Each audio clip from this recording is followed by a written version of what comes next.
Hi, everybody, and welcome to Traveling with Russell, and welcome to a new video, and welcome to a Sunday live stream from here in Moscow, Russia. Now, I the last few weeks in a row, I've done either a Saturday or a Sunday live stream from here in my kitchen. So it's a little bit easier, obviously, to do this. The camera, the microphone, everything like that. Walking live streams are fairly easy to do as well, but I kind of plan to do this a little bit late as usual. This is my usual style. It's generally about the same time every Saturday or Sunday when I do them, but we're not probably going to get the same amount of people here. So versus last week when we did the little bit of a walking tour around Red Square. There is a few people already live in the live stream, and I also see a super chat as well from Gary. Thank you very much, Gary, for super chat. It's super nice. It kind of just popped up as soon as I went live, so thank you for that. That's very appreciative. I think already like the plan. Well, now the plan has changed slightly, so I think a few of you guys may be watching Konstantin's videos at some point, and you see him with one of those like microphones on. Basically the wireless microphones. So the plan is to buy one of those sets of microphones, very much like he has. But actually, I think the exact same model. But my wife keeps telling me to go and buy it now. Go buy it. Just pay for it. Go and buy it. But I'm going to wait until next month, or at least in next 2 weeks. What are we on? 3 weeks from now. And I'm going to take the plunge and buy them. So this super chat is kind of like going to go towards that. So thank you for that. So yeah. And then we have, so Gary is also one of the moderators in the channel. And I just saw also Real Moscow Projects is here as well. How's it going?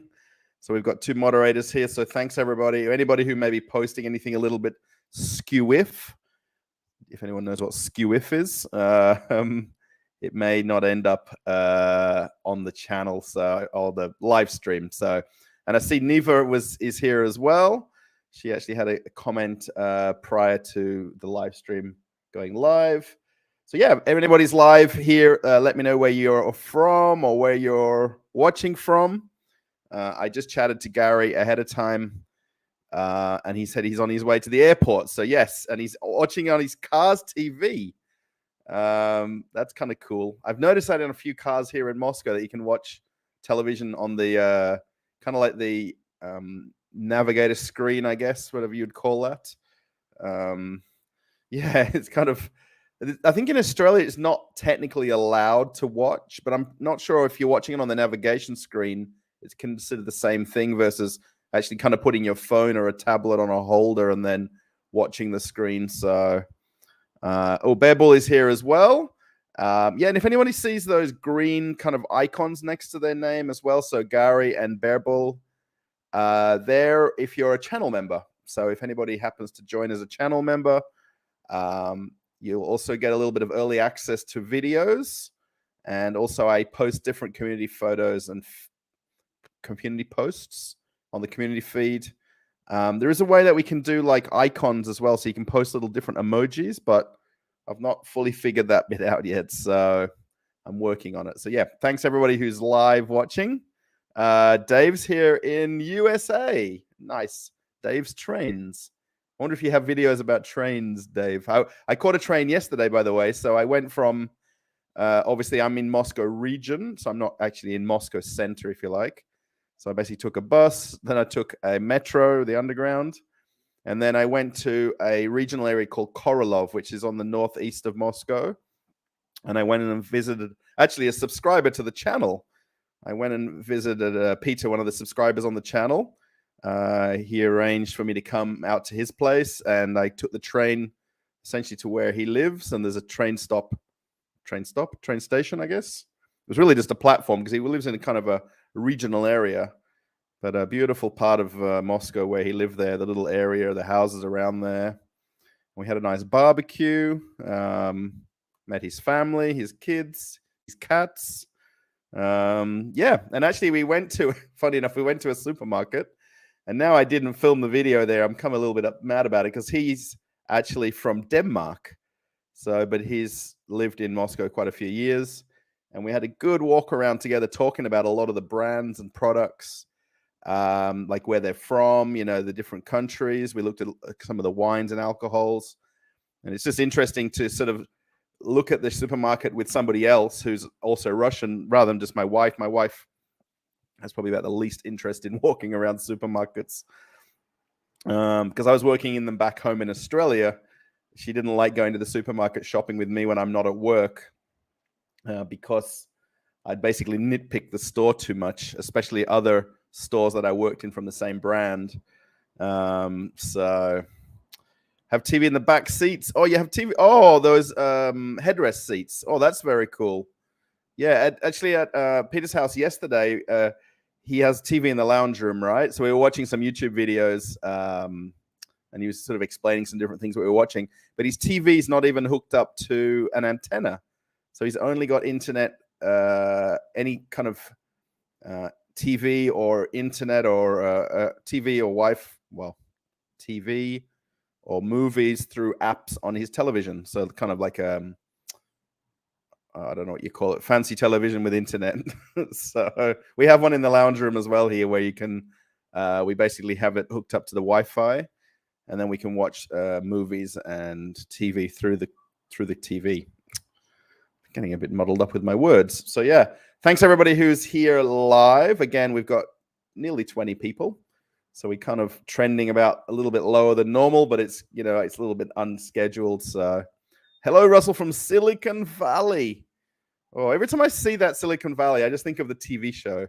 And I loved watching those seasons of Silicon Valley. And yeah. Into model trains and all trains. Oh, that's kind of cool. Before I came to Australia, my mum made me clean out the shed at their place with a lot of my old, I guess almost like child toys and things like that. My mum that had kept for years and years and years. And I had a train set, like with the trains and the intercity 125, 127, the guy told me. Trains, and then a ton of track. And we basically went on a model train club's Facebook page in Perth where I live, or in the suburbs where I live. And we donated them to the train club for them to basically put into a train model build, I guess, which is kind of really neat. We went round to the guy's house. It was quite interesting because it was my dad. He's like, oh, you don't want to give them away. They're too valuable. And we went around to the guy's house, and he had like huge train layouts in his shed at the back of his house. And we basically donated them to him. And then the club that he's a part of, there's basically a bunch of guys who are into modeled trains and building train layouts on kind of big wooden platforms. Yeah, it's my little connection with trains, I guess. And then catching the train yesterday. Funny thing yesterday, Real Moscow Projects will understand this. From basically the train station to where we went to my friend's house. So almost every stop, someone comes through the carriage trying to sell you something. So they basically have like a 2 or 3 minute pitch of what they're selling. Then they hope someone will buy it as they walk through the carriage to the next carriage to start again. So there's one lady selling spoons. One lady was selling like inflatable balls for children. One lady had like tea sachets, which is a bit strange, tea. And then one lady was doing karaoke. So she had like a little trolley with a speaker and music, and she did a little speech, and then she sung a song. So yeah, if anyone's ever been on trains, other than Russia, I've never seen that anywhere else. So you wouldn't see that in Australia where someone's trying to sell you something on the train. They probably just want money for nothing, basically. They'd almost be begging for money versus you getting something. So that was kind of cool. I've seen it before, and when I've caught trains a lot here in Moscow, so it's just nice to see. And people being entrepreneurs, I guess you'd call it. So hello, Russell. Doing a great job. Great to see the shopping center underground. Yeah. So that video, I don't know what's happened with that. So somehow there's a video going to come out in a few days' time. So if you saw the supermarket video, I saw quite a few people have watched it already. It's actually trending as the most popular video of my last 10 uploads. So if anyone wants to watch it again, it'll keep trending, I guess, or I'm not sure. But part of going there, I actually filmed a little tour of the shopping center. And the shopping center is really in a bit of a different state than the supermarket in the fact that it's mostly empty. So there's a lot of the stores closed, like we've seen in other videos. And then the shopping center is less than it's about 6 months old. It's almost brand new. And they've not actually sold all of the leasable space yet to shopping center brands. So there's kind of a lot of shops not even open, and then there's the shops that have opened and are closed. So it's a little bit of a different video, but it's in that same shopping mall. There is 8 people that have seen it, so I don't know how people have magically seen it before it went live, or it's still basically unlisted, the video. So Dave, you'll be able to see that if you've seen that already, or you saw the supermarket one. That was a nice supermarket, by the way. Perikrostoks all across Moscow are very much like that. Some are a little bit bigger than that one is. So depending on the space, they get allocated. But in a few different places, they're underground the same way. There's another shopping center, Europisky. Actually, I went to Europisky and did the video there, and I mentioned about Perikostok as well. And that was underground also. Actually, I think it was maybe Europisky is a little bit of a bigger supermarket than the one in yesterday's video. So just to compare, I guess. Hello, sir, from Bulgaria. Oh, Varna City, you're welcome. Thanks. Korogong? Kalong? I'm going to get that messed up. I've got a few cruise ship friends from Bulgaria, not too many. Mostly from quite a few years ago. There's not as many working on cruise ships now from Bulgaria as there used to be. I think the value of working at home kind of got better over the years, and it wasn't as lucrative to work on cruise ships. So, yeah, you should call him on your stream. Yeah, I did message him earlier. Real Moscow Projects. Yeah, we did talk about doing videos together. We should maybe, could it be interesting to do maybe like a live stream where we do an interview with him, because he's involved in the car manufacturing industry in Moscow or in Russia. And it would be kind of just an interesting to ask him a few questions about it, and he could respond back. So yeah, maybe I'll message him and see if we can hook something up for another video. Hello from Spain. Oh, habla español. Poquito español. I guess you're happy. I saw Rafa Nadal won the French Open. I kind of put it on a little bit earlier on, thinking it was going to be still on. It was already finished. He cleaned up in 3 sets, like 6-love, 6-1, 6-2 or something. Or it was a very one-sided affair. I didn't see any of it, but yeah, it was a little bit one-sided. From a Dutchman, Martin Stram. Hello from Canada. Jimmy's from Canada. How's it going? Good. Wow, people from everywhere. I keep saying it a lot. I'm always in shock about the fact that everybody's from all over the world. So, hello from Buckinghamshire. I won't say Shire. Buckinghamshire. Roy Campbell. Good to see you as well, live. So we got 10 likes, 21 people. What are the gas prices in your area? Jimmy, they haven't really changed a whole lot. They're depending on most of the. I don't have a car, by the way, so I don't go to petrol stations. Actually, I don't have any reason to go to one. Tomorrow I will. I'll explain that in a little bit. We're going to go for a bit of a drive tomorrow. It's around between about 46 and 50 rubles a liter. So I guess that'll vary. Let me just see if I can currency converter. I don't know if we've got one that'll come up. I've got a different website today to try this. See if it'll pull up Canada. I think it won't. Canada. Japan. Oh my gosh. But in US dollars, it's 29 cents. Oh no. Let's go the other way. What am I doing? 46 rubles. It's 74 or 75 US cents a liter. So that's US cents. So I don't know what US to Canadian is, but if you can figure out, let's call it about 47, 48, 49 rubles. There's quite a few different versions of the petrol here. So there's kind of like 92, 95, 98, 100. I did do a video quite a while ago about it. I mean, I could do an updated version of that. There is so little difference in the change in prices that it really wouldn't be, a big comparison of it. So, yeah, it's still cheap. Even compare it to Australia, we're at $2. Well, we're going under and over $2 Australian a liter to compare. Russell, go on a tour around Patriarch Ponds. It's a lively district in Moscow with a lot of restaurants and booze corners over there. I think I know the area we're talking about where when it snows over in winter, people go ice skating, and there's the cafe.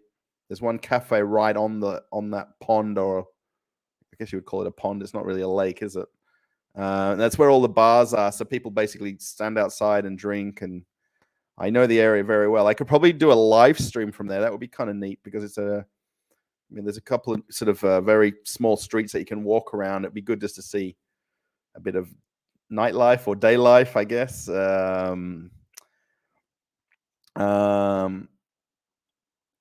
I don't know. He can meet there, Poland. You guys chatting here. Meetings from Murmansk. Yes, Nelly, I saw your comment on one of the videos earlier. So up in the north of Russia. Maybe I should come up to Murmansk and check it out. I don't know. Here we have the early light in the morning is starting to get lighter here at about 3:30 a.m. because of the northern summer, right? So now it's just about 8:50 p.m. and the sun hasn't quite set yet. So I reckon it must be about 9 o'clock-ish that it sets. But I imagine in Murmansk it must be even brighter or stays lighter longer because you're so much further north. So Corpus Christi, Texas. David, how's it going? My last cruise ship was out of Galveston, so not too far from there. Really not too far at all. Yeah, I've spent quite a few contracts doing cruises out of Galveston and going to Seawall Boulevard, Walmart. Not really all the exciting places in Galveston, but that's pretty much it. We did have this plan, my roommate and I've said this before, about going to Buc-ee's.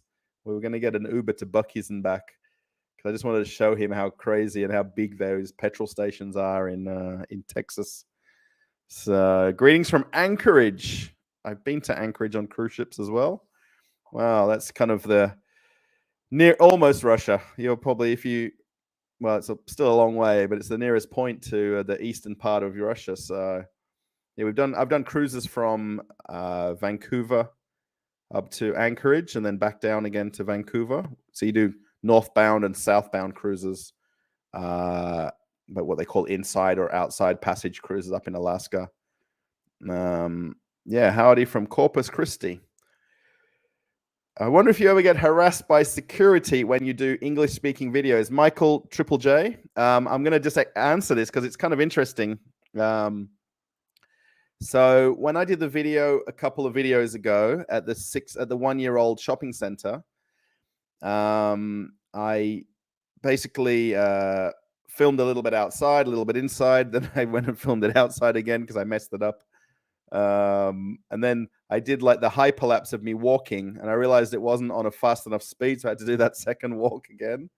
But when you go in that shopping center, I'm going to go back there because I didn't fully understand the shopping center itself is one of the major bus hubs in Moscow and Moscow region. And I was told it's a 6-level shopping center, and I went inside. It's 5 levels. I'm like, where's the 6th level? So apparently they've moved the bus station up to the roof of the building, and out the back of the building, there's this crazy kind of way for the buses to get out of the shopping center. And when that shopping center first opened, when I went in there initially, there was security, like a ton of security. Then there was even like a second, like a body scanner. And I'm like, this is a bit weird. I guess being a modern shopping center, they kind of overbuild, the new modern technologies of the security and the scanners and the bag checking and things like that. I mean, very typically in Russia, they're not overly checking things to the policy, procedures, plans, and rules. They're there. They've got everything to do it. They're just not as, checking as what you think they are. But a friend of ours sent me a couple of YouTube videos about when that place first opened. There's a bit of a niche on YouTube about people doing security checks on places and seeing how much they're following the rules and laws of the country. So in Russia, I've seen one in England. When we were at my friend's last night, he was showing me one in England where the guy goes and films things with his camera, knowing he's allowed to test security. And that shopping center, the one that's the huge 6-level one with the crazy entrance and the clock. So there's a YouTube video. There's a couple of them floating around where this group of people go there, like a kind of a gathering of them, filming from by the entrance and where the security are when you get checked going in. And in the video, one guy is getting dragged out, another guy is getting pulled outside, and the security has been heavy-handed with them. And the videos aren't particularly nice towards the shopping center, because I imagine now those videos have gone a little bit viral, right? And they've learned a lot of lessons from that. When I was there on about the 2nd or 3rd level, one of the sort of patrolling security guards come up to me and saw that I was filming. And he's like, "Oh, you're a blogger or like vlogger?" I'm like, yeah. He's like, "Okay, no problems." So yeah, I wouldn't say harassed, but I do get questioned. And another place that I went to at an outdoor market, Preobryanskaya Rynok, I did get kind of asked to leave. And technically, they're not allowed to tell you to leave because it's a public place. You're allowed to film there. But I didn't kind of include that in the video. I don't think it's really for me part of what I'm doing. I don't want to sensationalize something that's a bit trivial. But yes, I wouldn't say I get harassed, but I do get asked on, kind of questioned. But sometimes also by people when I'm filming, they don't want me to film, which is understandable. I don't want to get people in them if they really don't want to be in them, especially kids and families and stuff like that. So low prices for gas where I'm located in the Bay Area, $6 a gallon. Bareball, that's still a lot. So it's about it's not quite half, about $3.50 a gallon, I guess, technically the price difference. So hello from Cold Memble. Cannot believe Fremantle won again. Sean, yes, I watched that this morning on my so I've got, okay, I'll point this way. I've got a screen over here and I got one over here, but I watched Fremantle this morning play. They played well second, third quarter, where they basically just kicked, not ran away with it. They didn't win by a lot, but they're winning. You can still kind of think as a Fremantle supporter that a couple of slip ups and a couple of missed center clearances and it's all over. But yeah, they're doing good. Sean, yes. Hello from Arizona. Oh, nice spot. What's it called? The in Arizona where they've got the airfields with all the airplanes. There's a particular airfield there where they've got, if anyone's ever seen that on the TV, especially during COVID, they showed a lot of these airfields where they've got all the Boeing planes lined up and all the kind of mothballed airplanes, and they do them out in Arizona. Good evening. Hello, peeps. Oh, another channel member missing me. Good to see you here. Just returned from Paveletsk. Oh, you went to the shop. You went to Paveletskaya Plaza.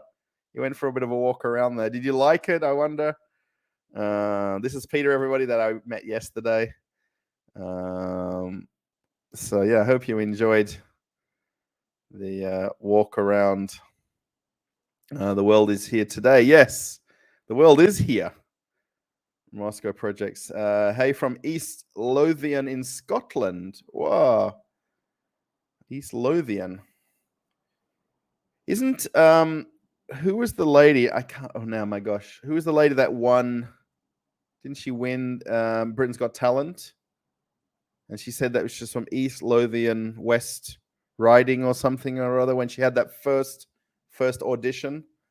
Hey mate, it's oh, I'm not sure if anything's getting deleted here. I should probably check if anyone's getting anything deleted.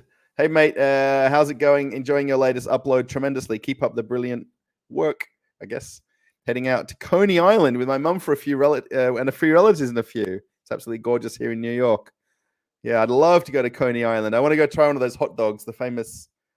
Oh, what's the hot dogs? Oh my god, I've had I know the whole story that I forget one part of it. There's the famous hot dogs there and the eating competition for hot dogs. So Buc-ee's is such fun. Yes. Yeah. Thank you, Mike, by the way, about the last video, the supermarket. There will be the shopping center video coming up. I haven't thought of the title for it. That's why it's kind of unlisted, but it's on the channel. So I'm trying to figure out the correct title for the video of the shopping center tour of that same place where the supermarket was. So yeah, that was kind of why the supermarket went on there first. Buc-ee's is so much fun. Food and shopping.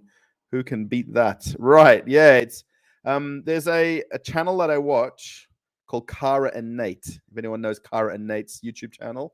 And they did a whole episode about living at the Buc-ee's because they've got like they go van lifing, I guess. And they did a Buc-ee's kind of video, which is really cool. So stay well to you and my brother's Wicked. Oh, thank you, Mike. It is light at night because we have polar day in Murmansk. Yeah, I think that's. I can't. Oh, I guess I can imagine it, but I can't imagine it not having that darkness at some point. I mean, even here, 10 o'clock, it's not fully dark, and sometimes when I stay up late, like 2, 3 in the morning, you can see that kind of like early morning light coming. I'm on the 10th level here, looking right out a window, so you get a good view of the town and obviously the weather and things like that. So.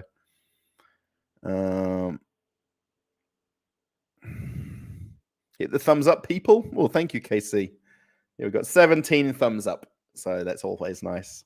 And the fact we've got some members here, that's always good, and especially a lot of people that are frequent watchers of the live stream. So, oh, Nathan's hot dogs. That's it. Thank you, David. Nathan's hot dogs. Yes.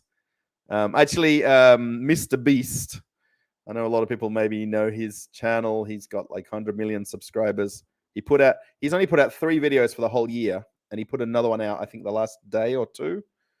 And he made Willy Wonka's chocolate factory in a warehouse. And he had those guys on there, Kobayashi and Joey Chestnut, in the video. If anyone doesn't know who they are, they're basically the world champion food eaters.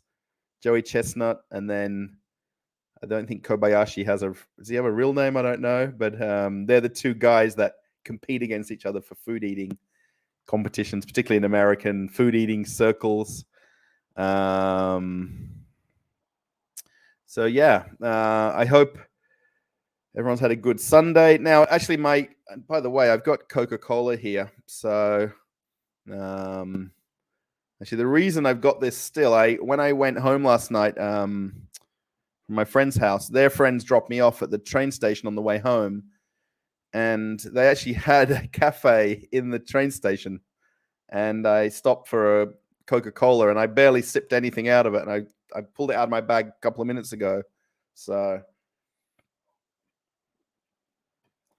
I'm sorry it's not tea or coffee or anything like that, but Coca-Cola classic.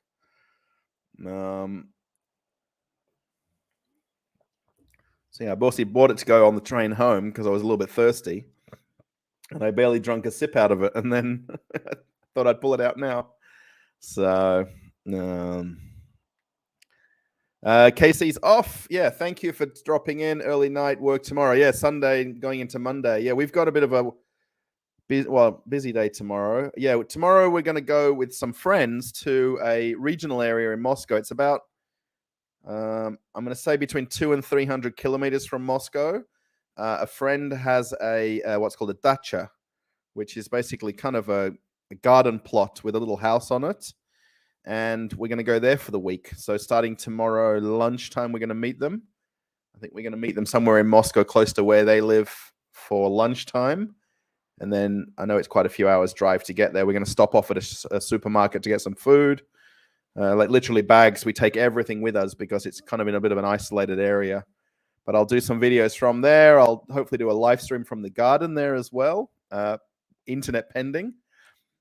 So yeah, we not really have to get up early tomorrow for work, but Jen, my wife, has had 2 long days at work today, Saturday and Sunday, in her nail salon. So she's happy now that she's kind of got a break starting tomorrow. Yeah, so yeah, thanks, KC. And then stay tuned for, I'll upload I'll list the shopping center video in the next day or two.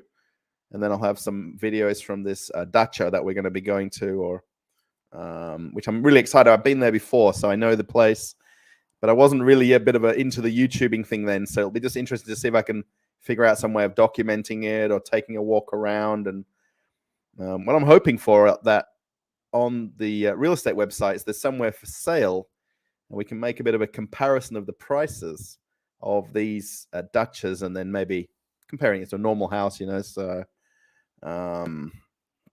tomorrow's a holiday in Germany. Yeah, in Australia we have. No, it's next weekend is the Queen's birthday. I think it's next weekend we celebrate that in Australia. Hello from California. It'll be 80 degrees today. Wanted to say hello earlier, but had to charge my phone first. I'm puppy sitting in a Yorkshire Terrier who thinks he's a Great Dane. Nice. Yeah, it's always in Moscow. Because a lot of people live in apartments. A lot of people have smaller dogs. And then you do see that. I mean, I always, when I go for walks like now in this early evening time, you still see people with bigger dogs, right? But you know what I mean? It's a little bit more confined in apartments, but there's a lot of people with these smaller kind of terriers and like little chihuahuas and stuff like that, and little pug dogs sort of things. Sorry for talking about dogs like that, but yeah, we pet sitted one of the neighbors' cats. Oh, this is a couple of months ago now. So yeah, if anyone has a cat in Moscow and wants me to babysit their cat or pet sit, I should probably put a notice in our apartment downstairs. Can we borrow your cat for a few days? It would be very nice. Yeah, you should film a classic Russian weekend at a dacha at summertime video. Yes, that's pretty much what I'm going to do. I'll maybe kind of figure out maybe filming some segments of it and then make it into a video, and then maybe do like one as a tour. Maybe we'll definitely be going to the small town. Well, the town's not even nearby. It's kind of half an hour away, just to show what's in the little town there. When we go there, I don't think we'll go to the town tomorrow. For sure, we're just going to go to the supermarket on the way and then have as much stuff as we need. It's basically going to be, I believe it's my wife's friend and husband. There's the 4 of us, and maybe her mum is going to be there as well. So 5 people. So we'll kind of see. How are you, Buck Fizzard? I'm doing well today. Yeah, I've had a bit of a day in today. We literally went for a walk to the supermarket earlier to go buy the burgers and bread. I watched some football for lunch today, or before lunchtime. So this is my kind of relaxed day. I kind of have a day doing not much, and then I have a day doing filming or going to Moscow or going out somewhere. So I kind of split it up a little bit. Yeah, hi Russell, Uma from Thailand. Good to see you. Kapon Car. Yeah, weird. We celebrate Queen's birthday and it is not her birthday. I assume if it's a birthday, Queen Victoria, right? Yeah. So yeah, and also Perth. celebrates it on a different day to the east coast of Australia as well. We don't celebrate on the same specific day, which is also weird, even more weird.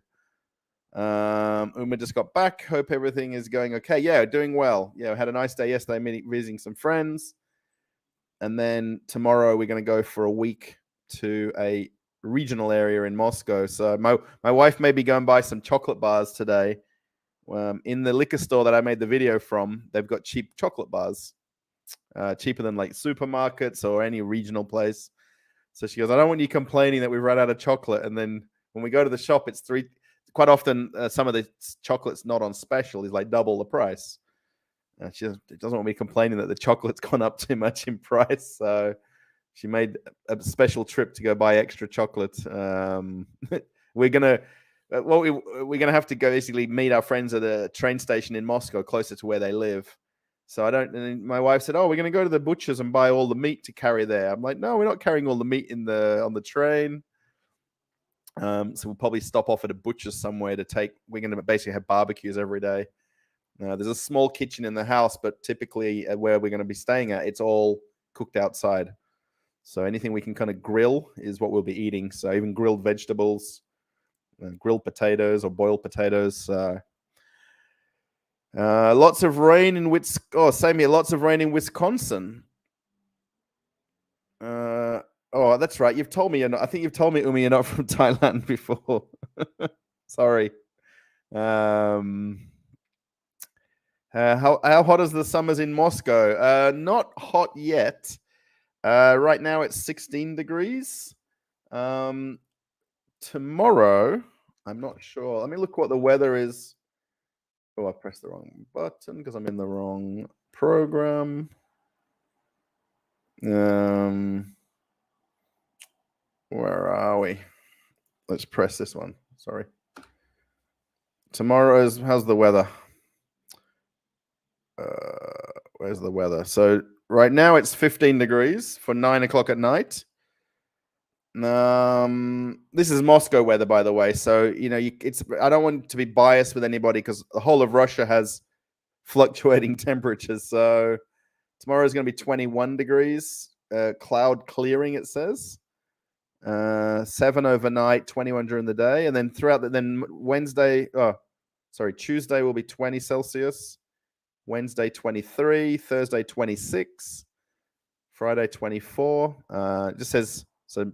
Tuesday, Wednesday is sunny, and then cloud with clearing for the rest of the week. So, yeah, weather in other cities: Moscow 15, St. Petersburg 16, Sochi 20, Rostov 23, Perm 14, Kaliningrad 16. So yeah, it's not too different a temperature.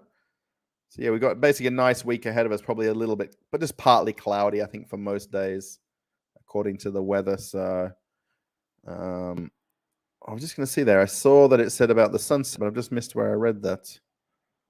It just said the sunset times. Yeah, so sunset's 9:06 p.m. So yeah, pretty much it's just disappeared there. That's 2 minutes ago with my clock.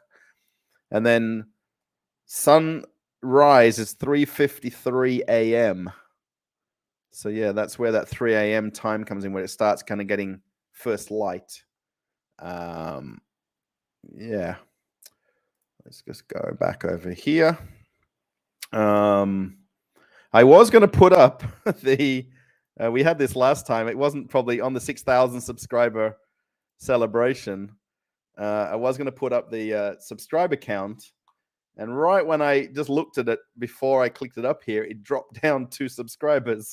So yesterday, we've only gained 2 subscribers in a day. So we kind of lost some, gained some, lost some. So if anyone has any care about that, it's slowly going up, but it's not like breakneck kind of speed. Have you ever been to Komi Republic? I haven't. No, I guess you maybe have watched Ellie from Russia's videos. I saw that she made them. She's not there now. She filmed them quite a while ago. She's actually in Moscow at the moment, but I haven't really been outside of Moscow. I've been to Ufa, which is about 3 hours away, east of Moscow. That's where my wife's from, and we went to meet her family and relatives. And but Komi Republic, no, I've not been there at all. I know from watching Ellie from Russia's video where it is. You look good. Thank you. I need a shave. I had a haircut, but I need a shave now to catch up. So the hair's gone from there to there now. So thank you, Leo. Oh, Thailand is your cat's name. Oh, and he passed. I'm sorry. Yeah, when we went to a friend's house yesterday, they had a few like kind of stray cats that they've inherited, and one of them there was like had crazy like matted hair, and it was like it looked like really like it had a tough life, that cat, but it's now found a nice home. It's completely happy, getting fed and looked after, and the kids kind of stroking it all over the place. But yeah, the cat's like its hair was just crazy, like this matted hair. Kapunkai is the way ladies greet you. Kapunkai and Kapunkai. Yes, El Terrifico. Yeah, I always get the man and the lady one messed up. So, hello from Krasnobyle. Sergey, how are you?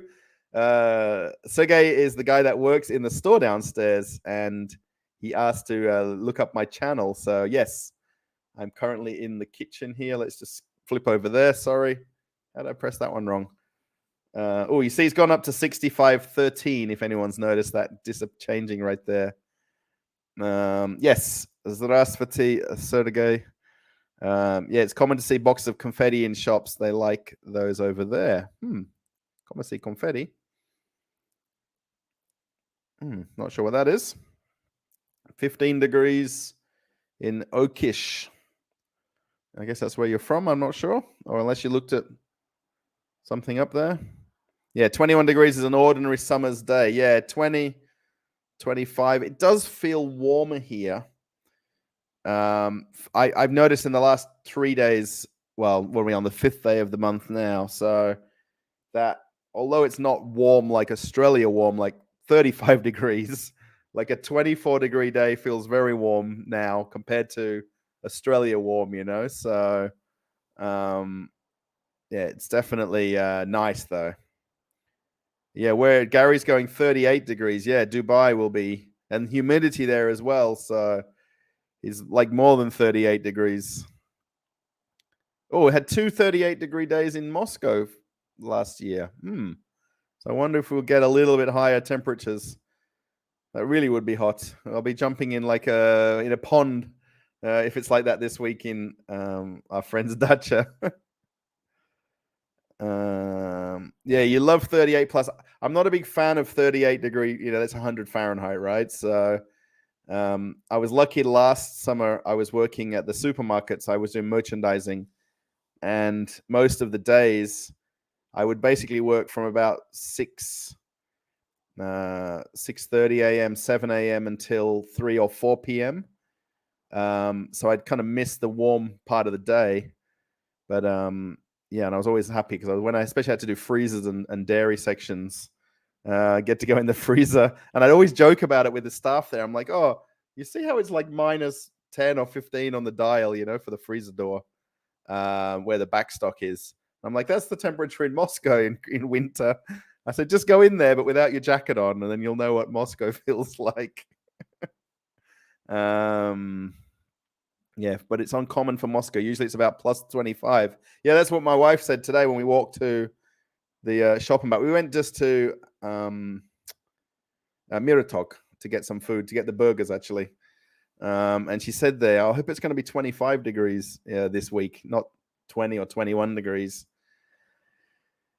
2 Brisbane Lions subscribers left. Yeah, if I show this is my Rockingham Flames basketball team. That's the local Western Australian, it's called SBL, State Basketball League team. I actually went to did I go to more than one game? I went to one game last season. I was living in this suburb last year when we were at home, and we went to a home game, and it was pretty cool. So Oh, Buckfizz, are you? Oh, so yeah, so anyone wants to be a tracker for how many subscribers we gain?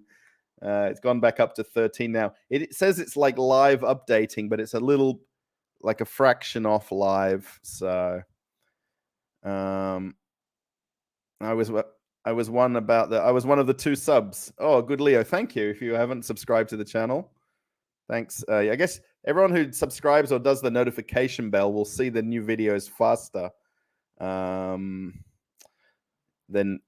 kind of finding them on your homepage, or if you maybe search for videos, So History, Fitness, Philosophy. That's a full channel name there. When are you moving back? We don't have a plan to move back right now.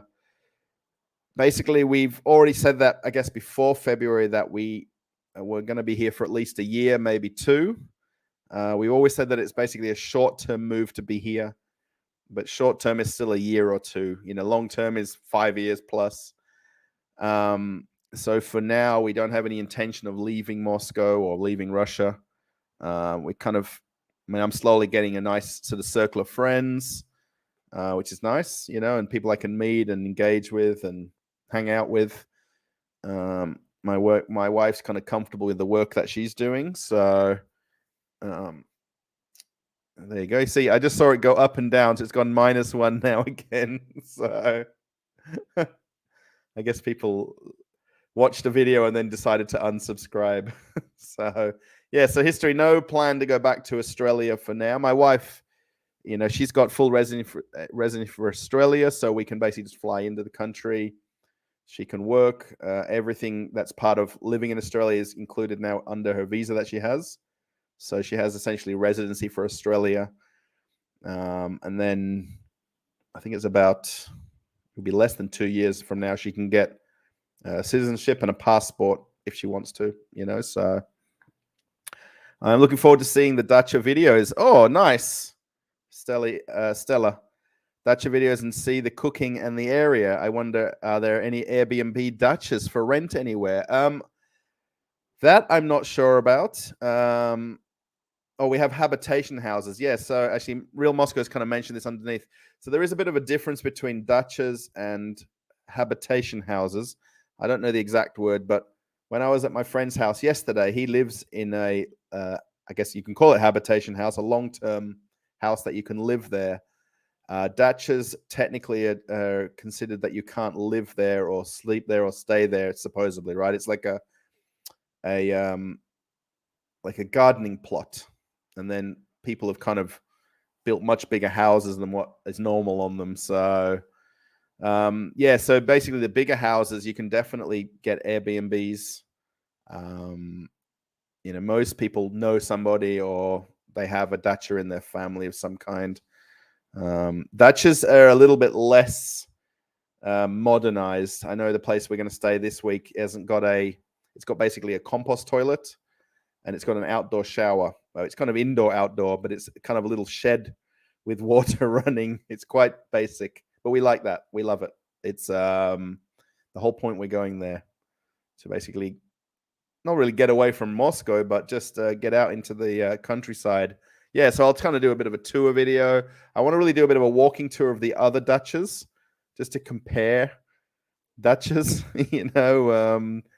and then I really hope there is some for sale in that area. I'm going to look online tomorrow when we get there, because it's easier to look on the map when you've got the little GPS on there. So yeah, we have habitation houses for rent in Moscow region. Yeah, there's a bit of kind of different classifications of the types of houses that they have, if that makes sense. Sorry, I'm going to close this for now because I think it's just bothering me watching it. So, and then I can put up the other screen. And then I'm hoping that I'm not, I think I didn't.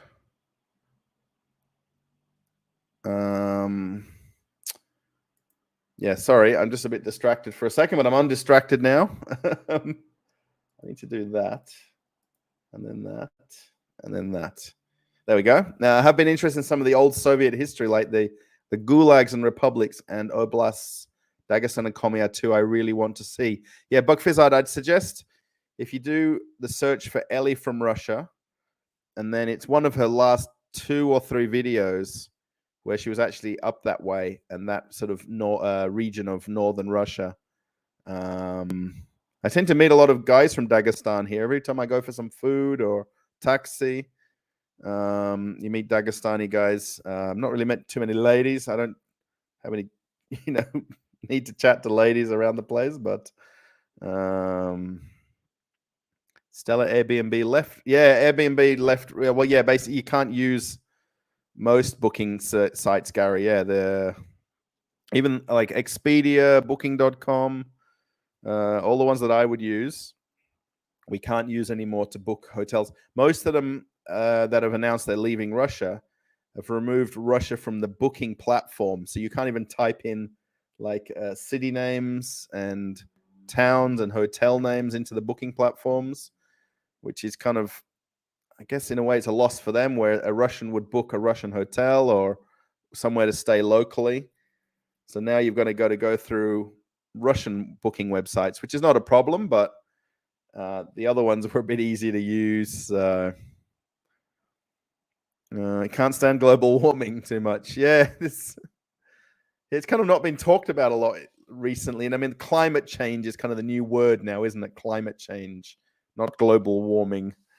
Have you been to St. Petersburg? I would. How would you compare it? I haven't been to St. Petersburg in terms of staying there or living there. Dima from Russia, who's the guy that was on the channel quite a while back, we are trying to plan to meet up somehow. Either he comes here or I go there. So that would be kind of cool to compare. So I really don't want to compare the two places to like genuinely go there. And they say St. Petersburg is a bit more historical, especially the city area. From what I watch on videos, I don't think it really looks too different from me. But Pirate Craggy, how's it going? Good to see you. Another channel member as well. So it's nice to see a few channel members here in the live stream. What time are we at here? I'm just looking at what time we are. Hope things are going good. Yeah, Gary's going to Dubai. Yes, nice place. Business or pleasure? Now, that's what we always say, don't we, when we go on holiday somewhere? Is it business or pleasure? Remember they used to say that at the airport when you arrived and went through customs or immigration? And what's your reason for stay? Business or pleasure? Looking forward to your countryside videos. Yeah, they should be interesting. Yeah, we have been there before, so I'm not going to go there like not seeing it or knowing or remembering it. It'll just be a bit more interesting now to film it a little bit more and talk about it and explain about it to people. Actually, the time when we went last time, our friend, we took another friend with us. He drove us there. And we didn't really want to get him in the videos because no one knew he'd kind of come with us. That makes sense. And he kind of cropped up in the corner of one of the videos, and somebody noticed it, and it got pointed out to my friend, my wife's friend, and oh my gosh, such a mini drama at the time. So I would totally love staying in a dacha and eat outside, kind of like camping. I love to do that. I love going to Yosemite and eat and cook outside. Yeah, so the house that we're staying in, it's actually, you'll see it better in the pictures and the video and stuff, but there's a kind of a little bit of upstairs area where there's just a couple of bedrooms, and then kind of there's like a bed downstairs. TV still works, lighting, electricity, water. You know what I mean? It's not cut off. So yeah, well, I know the stairs on them is pretty steep to get upstairs. I remember that, like the kind of walk up and down the stairs. But yeah, we just go there. We'll go tomorrow to the supermarket on the way and basically load up for at least a few days worth of food. The little town close by has got things, but we'll go to a big kind of major supermarket on the way through to kind of get all the kind of essential items, I guess. Roman's here. How's it going? I remember that you were born in England and at some point of your life you were moved to Australia. When did you reject your Englishness and become Aussie? Yeah, we emigrated to Australia when I was 8 years old. My parents, I've got a sister as well who's 2 years older than me. I reckon almost straight away. I think myself and my sister probably had a tougher time adjusting to coming to Australia. Obviously, because we had to give up friends and family back home and get on a plane. And, we literally went to school within a week of getting there. And, going to a new school, not knowing people was very different. I think I kind of adapted and adjusted a lot quicker. Because I was probably a couple of years younger, it's more of an adventure and things like that. We actually flew with Garuda, and Garuda flew to the UK back then. That was a long time ago. And we stopped actually in Jakarta. We stopped in Yogyakarta, not Jakarta, and we had a couple of days in a hotel, and we got sunburnt. And English people don't know what the warm weather was like. So yeah, I'd say a few years after, 8 years old, where I became Aussie. I've been back to England 3 times over the years. I stayed with my relatives, with my grandparents at the time. When I actually between going to the cruise ships as well. So I flew to England, then I flew over to Italy to the shipyard. My mum is very much Aussie. She'll call herself that. No problems. My dad is still very English and Yorkshire and eggs, beans, and chips, and he doesn't like hot weather. If it's a 38-degree day, he'll be whinging and carrying on now. He'll have the windows open, the air conditioning running. So yeah, Bucks Fizz, she made videos in Vorkuta. Yes, yeah, this is this crazy kind of coal mining area, which is very well documented. There's a ton of videos on YouTube about Vorkuta because it's kind of got that infamousy of the amount of people that leave there and don't live there and don't stay there and abandon places because there's just no value in the housing. It's not necessarily that they're empty house and people leave, but there's just no value in them. There's places for sale for near nothing there. There's nobody that wants to buy them. So cruise wise, Russell, have you been Dubai direction, thinking you been mostly in the Caribbean? Yes, Pirate Craig. Yeah, I haven't been in Asia on cruise ships. We're just talking there about Gary flying to Dubai. I've been there just to the airport. Actually, I've done a stay there where if you've got a connecting flight through Dubai with Emirates, and the connection is like more than 10 hours, I think, or whatever it is, or 12 hours, they can give you a free hotel. And I did that where I got the free hotel and I went and swam in the pool there and I had a good time. That was my only single day that I've been there longer than the airport transfers. Yeah, pretty much all the ships are in the Caribbean, Miami, Galveston, Tampa, New York, Boston, LA. It's Port. Not LA on the West Coast? It's LA, but it's you don't dock in LA. It's nearby there anyway, where you go. And then Alaska as well. So out of Vancouver or Seattle to Alaska. And then I've done a couple of itineraries around Hawaiian Islands. So actually, Honolulu is your home port, and you do a 7-day Hawaiian Island cruise. So yeah, plenty of Caribbean cruising. Yeah, nothing that's Asia based. Yeah, there is a few ships that do Asia, mostly out of Singapore or Hong Kong, that do the kind of Asian itineraries. The staff that get required for those ships tend to need to have second languages. So I've not got a chance of that. My 25% of the language isn't enough to be able to speak the language, especially with some of the Asian countries with a lot of the ships out of that way. You get a lot of Chinese guests. So they need people that speak Mandarin or Cantonese.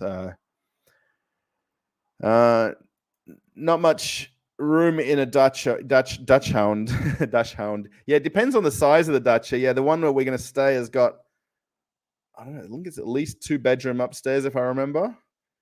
And then there was kind of a bed downstairs. I know my our friend's mum tends to sleep in the downstairs room, so she doesn't have to climb up the stairs. And all the younger kids all that go upstairs. So, raised an Aussie is an Aussie. Yes, Pirate Crag, it's very true. Yes, if you're an Aussie, I think, my sister was 2 years, so I think she was 10 or 11. We've got about 2.5 year age difference with our birthdays apart. So Yeah, pretty much it's only my dad out of our family that's not Australianized. I'll say that, even though he's, how many years? My God, 30 years plus in Australia, and he's still not fully Australianized. If I asked him now, he'd probably not admit it. So, I have an English surname, but I'm mostly Irish. Yes, yeah. Craggy is. Oh, sorry. What happened there? Oh, I did the wrong one. Yeah, I have an English surname, but I'm mostly certainly Irish. Oh, thank you, Bearable, for the super chat. That's very nice of you. Have a safe and wonderful holiday, Russell and Jen. Yeah, we will. It's kind of, I don't really, the amount of traveling that I did over the years, I don't probably look forward to it as much as I should. I know like Jen's probably been counting the hours the last 2 days, knowing she had full bookings in her salon so always Saturday and Sunday it's full bookings, but knowing that starting tomorrow morning when we wake up is kind of a 7-day holiday. So, and then next Sunday, hopefully, I'll be back to go and film the first McDonald's in Russia. Well, they're not McDonald's opening on the 12th, which is next Sunday. That's the scheduled first day opening of the old original McDonald's in Pushkin Square. So I'm hoping that should come off. So yeah, thank you, Bebel. It should be some nice videos coming from our kind of regional house, and hopefully I can get my wife's family on the video as well. I know they don't speak any English, so it could be tough. So we'll see how it goes. Greetings from California. Oh, James. Another channel member. Thank you, James. Thank you for joining the live stream. Yeah, I did some separate posts and things like that. I was sort of curious if people sort of saw them ahead of them going. For sure, guys, with the channel membership, I'm going to post different community posts, photos especially. So, yeah, proud of all the heritage. Yeah, I mean, I won't ever hide any. I've actually got a British passport with me here as well. When I went to go get my Russian residency visa, my wife was a bit worried that if I showed them that I had a British passport, we'd have to do more paperwork and it might be more complicated. So we've not essentially revealed that I've got a British passport. So, but through birth, I have one. So, Long Beach. Oh, James says Long Beach. Yeah, that's where the cruise ships go out of from LA. Thanks.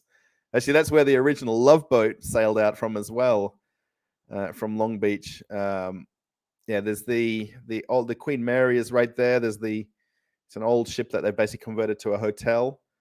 I've never stayed on that. We always get put out of the airport at La Quintas whenever we fly into LA. So I'm from near Liverpool. Yeah, Yorkshire. Yeah, I was born in Leeds, Bradford. So Gomersall is where my parents lived until we moved to Australia. And then I was born in Staincliffe Hospital in Dewsbury. Yeah, the port of Long Beach. What's going on here now? Oh my gosh. Let's just catch up here.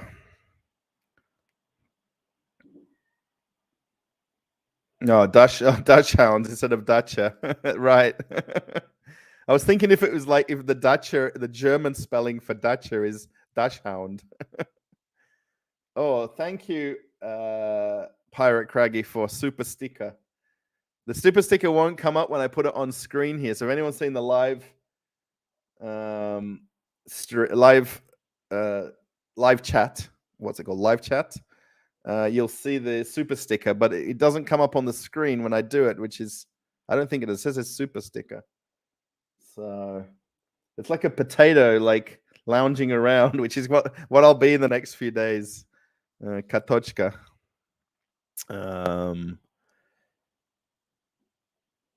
Yeah, Telescope comes online June 12th. Is that the name? Is it Telescope? I don't think they're not announced anything yet.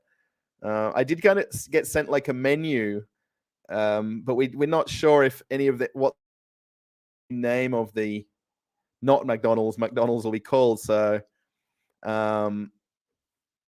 So, yeah. Thanks, Pirate Craggy, for the super sticker. It's very nice. Nelly wants to know, what do I do for a living in Russia? Essentially, I do YouTube. I do this. I make the live videos. Oh, is it lagging a little bit? Oh, sorry if it is. I've got it set on low latency so it doesn't lag. But I'm seeing now it looks a little bit blurry, which is a bit strange. I'm sorry, I've kind of got the light on here, so I've got it as good as I can get it. Yeah, I'm doing YouTube. That's my job, if that's such. Is it called a job? The content creators. My wife works. She has a little nail salon where she works. She pretty much earns and spends and does everything on her own money. So, yeah. So essentially, YouTube is paying my way while I've been here. Even with a small channel, it's doing okay. I mean, a couple of videos I've got a lot of views. It's not in any way, I'm not in any way driving Lamborghini around like you see YouTubers do. I'm just still very normal living here. Yeah, it's very hard to explain that. I get it, Nelly. I get it a lot when I meet English-speaking people in Moscow. Like, what are you doing here? Where are you working? They're always curious about expats. So particularly people that are not Russians that they meet. Like yesterday, I met one guy that was German. Okay, our friend is from Denmark. And it's just interesting to ask what they were doing in Russia, you know what I mean, and how they got here and what brought them here. Pretty much work was how they got to Russia. So yeah, so YouTube is it for now. Yeah, well, that's pretty much the answer. I love that stuff. The early images. Oh, okay. I guess you're talking about something else, and I thought that was the name of McDonald's, the telescope. I guess you're talking about another telescope. Sorry. Russians love salami, kielbasa. I think it tastes awful. Yeah, actually, when we went to the store to get the stuff for burgers today, my wife bought a big salami stick. She's like, "Oh, we'll take it with us," because I didn't really want to buy any food to leave in the fridge for the week, right? So I should have said, "We'll just buy what we're going to have for dinner tonight, and then we won't have anything sitting in the fridge for more, for a week. Anything can happen to all the food, So, but we did actually buy a salami stick. Now you mention it. Yeah, I know Bradford Russell and my parents met in Ilkley More Bartat. Is it Ilkley More Bartat? I think that's how they say it. I think there's a bit of a song about it, isn't there, as well? So, yeah, Ilkley in Yorkshire, yeah.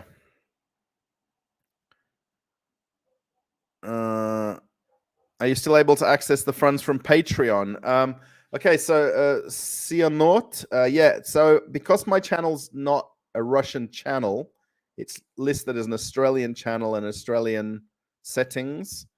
The money that comes through super chats like this, super stickers, they basically go into the monthly monetization of the channel. And then the money that's paid from that then goes into my bank account on the 21st of the calendar month. So they pretty much pay a month behind. So coming up on the 21st, it's still a few weeks away, the money from the previous calendar month goes into the account. So I can't technically, this is actually one of my things about always talking about on challenges of living in Russia. And that's really one of the main challenges I have is I can't use my Australian cards here. So what was happening previously to 3 months ago was YouTube would put the money into my bank account, and then myself and my wife, we have joint bank accounts and joint cards for the bank. So she can use her card, I can use mine, and money comes out of the same account. So we were pretty much using the Australian cards as our spending, if that makes sense. So especially bigger amounts like paying rent, or any kind of bills that we have, like our phone and internet is not very much, but and it was very easy to do that. We could actually, like, even when we went to the supermarket today, I could just tap my Australian card to pay for things. Especially at the beginning of all this going on, the exchange rate was really good because the ruble went up. Now it's fallen back down again. It's kind of leveling out now to what it was previously. So that's one of the main problems I have, is getting access to the money. If you're a Russian YouTuber, it's a whole different story, because it's difficult to get the money out of the bank accounts that you've nominated for the money to go into.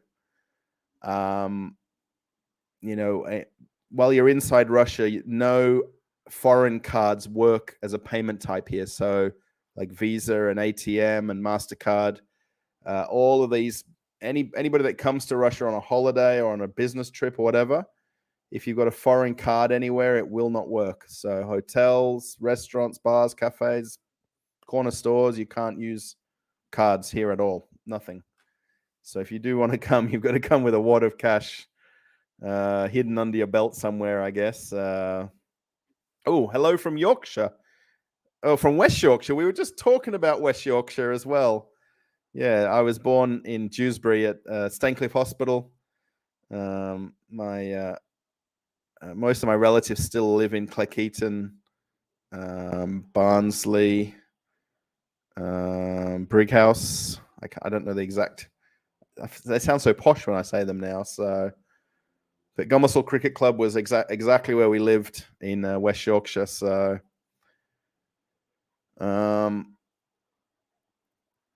Pyro wants to know, Russell, any emergencies or situations while cruising? Now, probably the most famous one was how many years ago now? 6-7 years ago. They had what's called the poop cruise. If anyone remembers that from the news at the time, the ship sailed from Mexico during the middle of the cruise. It left Mexico early morning, the night before. And then early morning, they had an engine room fire, which basically destroyed most of the engine room in the compartment of the engine room. And the ship had no power, no lights, no water, no air conditioning, no toilets. The ship was essentially stranded for at least 2 days where we were. We literally were just drifting and still and stuck. We were quite a long way off the coast of Mexico. But the poop cruise, it became known as, because the toilets wouldn't work and the smells and things like that. And if anyone remembers that from CNN, it was, I don't know the actual year of it, but it was, we didn't go back to Galveston where the ship started its cruise. We ended up in Mobile, Alabama. And we had an extra 5 days, I think it was, because we had to be towed at basically a few knots or a few kilometers per hour, miles per hour, by an incredibly long cable into Mobile. And we went straight into dry dock into wet dock there, because the ship was immobilized essentially. And they helicoptered out food to us. They even helicoptered some mobile generators so they could get some kind of power to some areas of the ship, some areas of the hotel. The emergency generators did work, but not completely. So there was still a lot of areas that were basically in blackout on the ship. If anyone remembers the poop cruise, if anyone's cruised before, maybe they knew about it. It was on CNN. It was live. It was all sorts of coverage on TV at the time. We ended up 2 or 3 more days. So we got back to Mobile. So all the guests got off. And then we actually went to hotels. They booked every crew member in hotels. A ton of the shoreside people came to Mobile. My dad was on the local radio in Australia. He called in because there was a lot of bad press on the TV and the news. My dad called into a local radio station about it because he knew, obviously, I was there, and I told him, obviously, what was happening. There was a lot of wrong information given about it, that people were hungry, there was lines, there was no food, people couldn't go to the toilet anywhere, and things like that. I suppose you could teach English. What do you think of it? Yeah, I just need to figure out who and how and what. We are trying to come up with a bit of a plan with a local primary school here. My wife is doing some English lessons herself, and the lady that she's doing them with is a teacher there, and she wants me to come to the school and meet the kids and maybe do some sort of like class activities with them.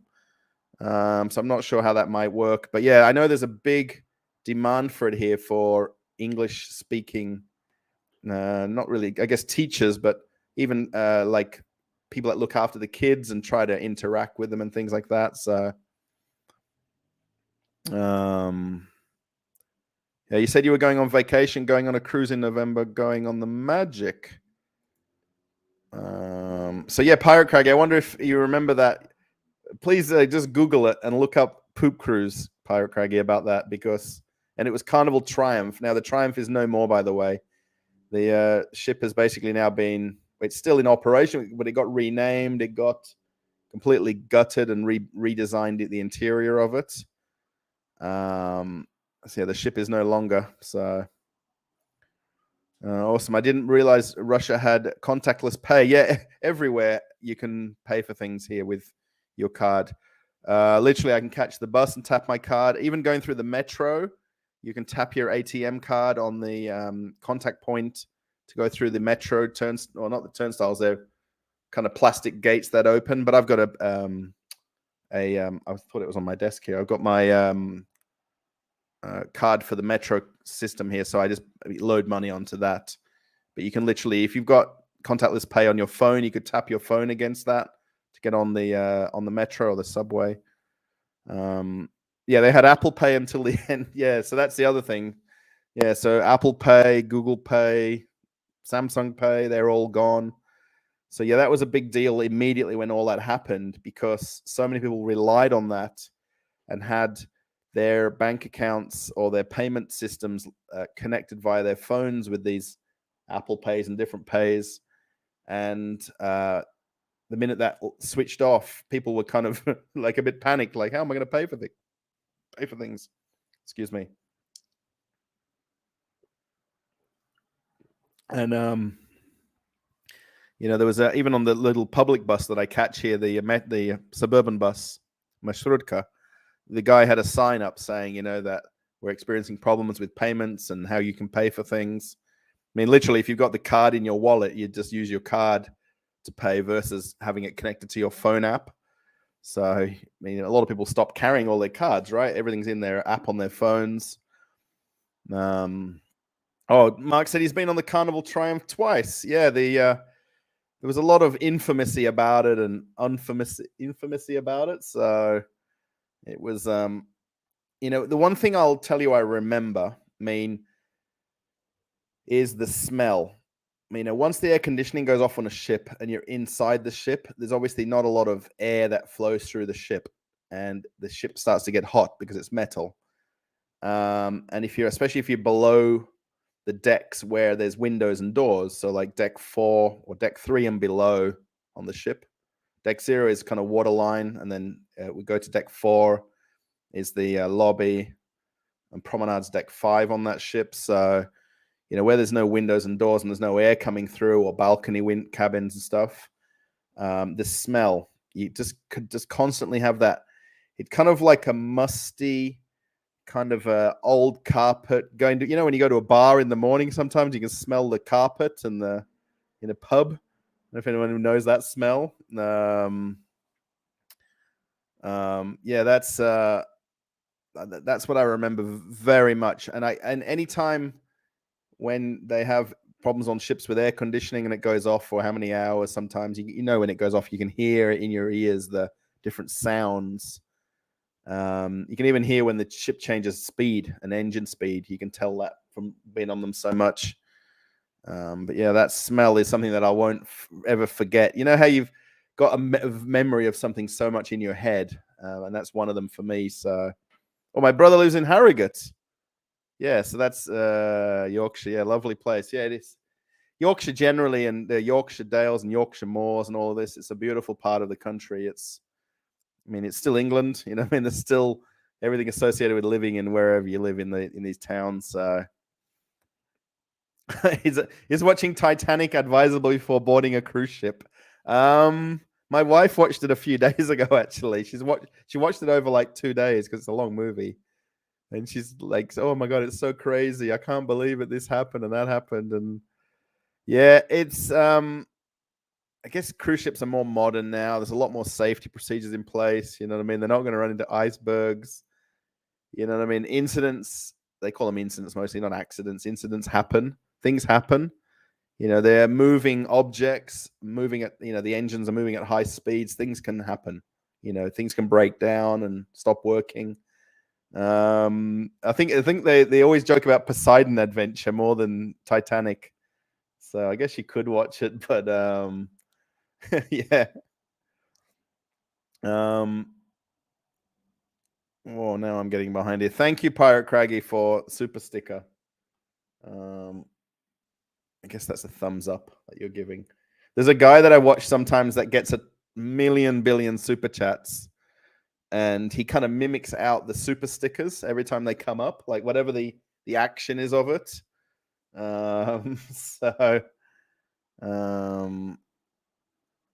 yeah. Yeah, I heard China Union Pay still works, or Belarusian cards. Suppose you can obtain a Belarusian bank account.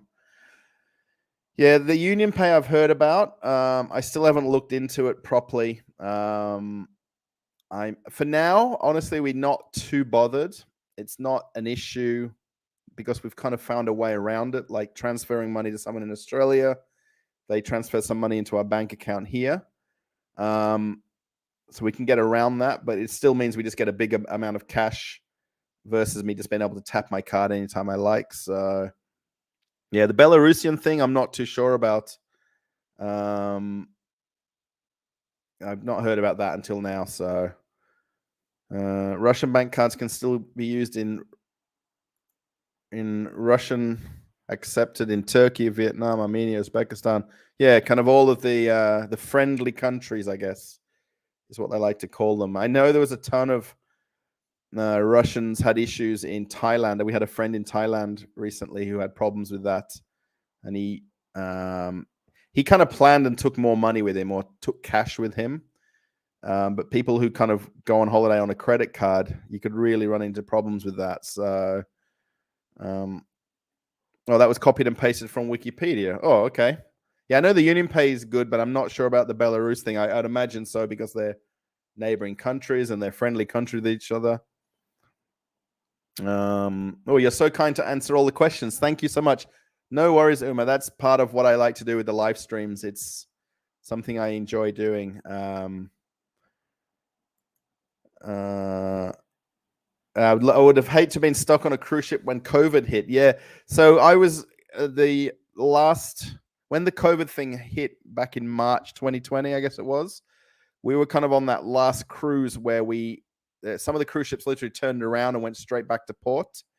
We were on a 5-day cruise. So we basically finished up the cruise, got back to Galveston. The guests got off. And then every future cruise was canceled from there on. And that was the 2 years, essentially, or whatever it was, year and a half, depending on the cruise lines, where there was nobody on board. We then spent 3 more weeks without passengers when we were actually in Galveston. We went out to sea, came back into port, went out to sea. I mean, crew members stayed on there for 2 years. So, not all of them. 95% of crew went home. So they only kept skeleton crew on the ship. So deck engine, hotel, some in the galley, some in laundry. And that was it. And the ships were put into what they call cold layup or warm layup, where they sort of power everything down, barring what they need as essential. And, close down all the lounges and theaters, switch all the lights, AC off in those places, and just wait it out. And that's what they did for nearly 2 years. Yeah, I actually didn't mind it. My roommate and I, we talked it through. We were completely level-headed about it. I mean, there were some of the girls we were working that were just freaking out, scared, worried. I mean, I understand, right? I mean, on the ship, we didn't know the extent of things and what was going to happen and how bad it was going to get. I kind of was very level with my roommate. He was from South Africa, and we understood the situation. Actually, I'll tell you a secret that you can't tell anybody. So hopefully it doesn't go further than this. So the last cruise, we knew that the ship was going to shut down, and we knew that the ship was going to struggle to get supplies and stock, even from Florida to Galveston. So I said to my roommate, I said, what's going to happen about a week from now or 2 weeks from now? The ship will run out of cigarettes, and the cruise ship won't have enough cigarettes to sell crew at the bar where we have a little bar for crew. You can buy cigarettes, right? I said, so what we'll do is we bought 25 cartons of cigarettes, I think it was. It was kind of every money we could scrounge together between the two of us. And I said, we'll sell them. We'll wait a few days or a week, and we'll wait until people start needing cigarettes. I was working in the liquor store with cigarettes. We had no access to it. It was all locked down, bolted up. Nobody could buy nothing. Sorry for that. You know, if you forgot, you forgot. But little did people know I had them in my room. So he and I got someone else to be our middleman, and we sold cartons of cigarettes for quite a bit more money than the price we paid. We got it for crew. Cigarettes and alcohol on ships is very cheap. They make no money off it. There's no profit for the cruise lines, and it's just a service they offer. But we come up with this plan. I even whoever was talking there just about the cruise ships. Oh, Mark, yeah, the Sunrise is what the Triumph was. So I even bought ship models, knowing that there'll be no more Carnival Triumph ship models once the ship gets closed down and renamed and things like that. And I knew that was going to happen as well. And I bought some ship models and sold them to crew members also for a profit. So yeah, we did well, me and my roommate, with the cigarettes. But that's a secret, by the way. So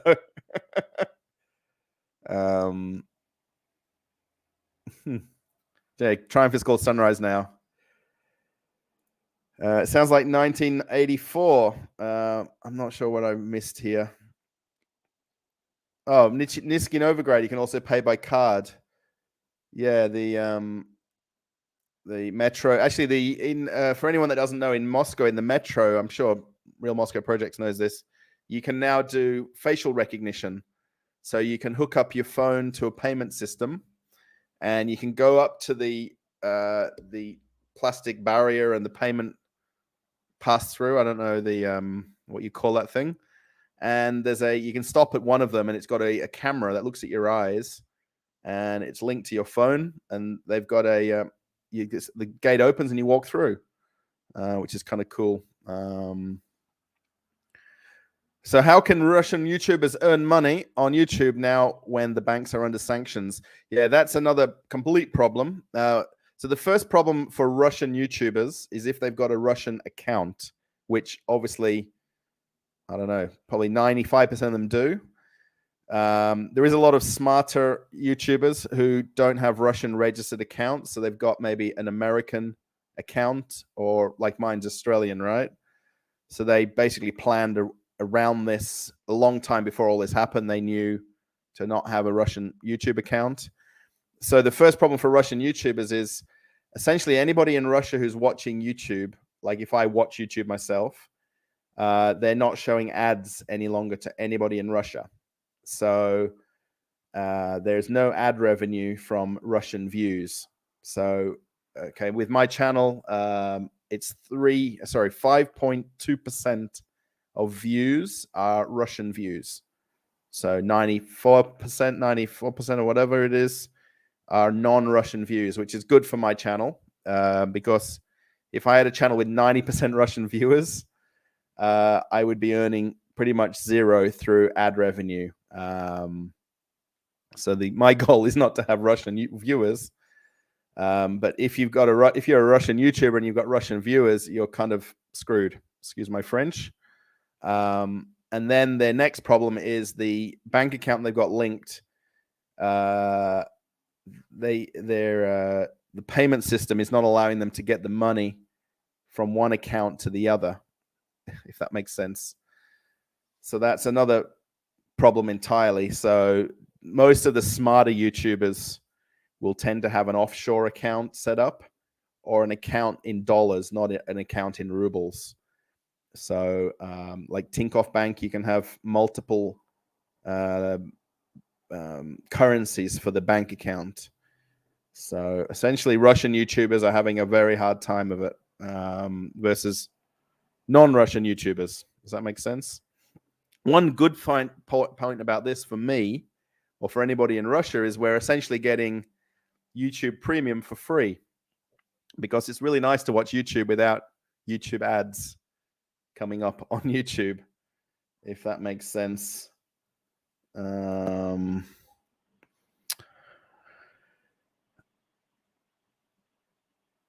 Contactless pay. Okay, so I know that I can't use it on my phone, any contactless pay here, because I can't link it to Apple Pay or Google Pay, so that doesn't work here for sure. You should look into shortening the delay for your next live stream. Oh, maybe because I'm talking too long. I think that's my problem, and I'm not keeping up with the chat as much. Well, sailed Carnival Triumph out of New Orleans. Oh, there we go. Yes, I've sailed out of New Orleans. Bearable, you got to say New Orleans, not New Orleans. I guess I'm saying it in the wrong way.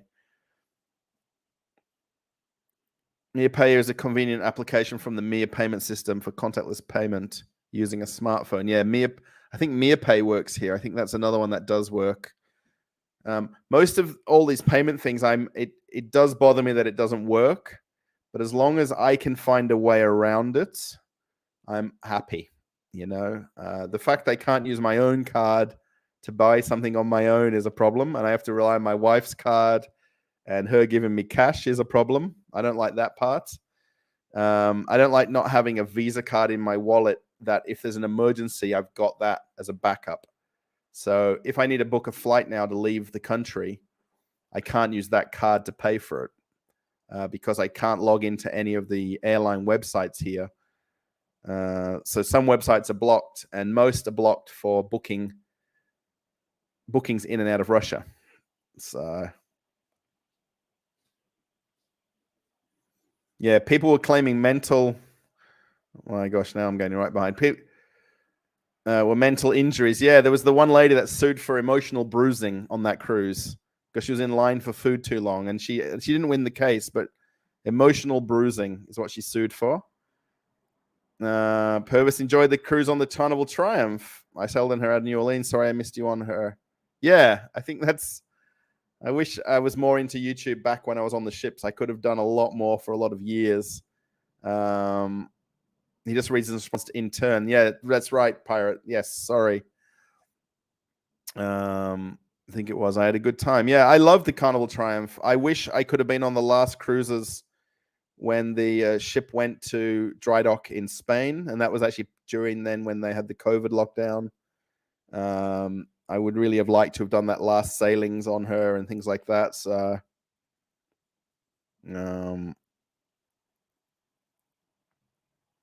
yeah, sorry. Yeah, I relaxed to donations super late. It's definitely a delay. Yeah, sorry.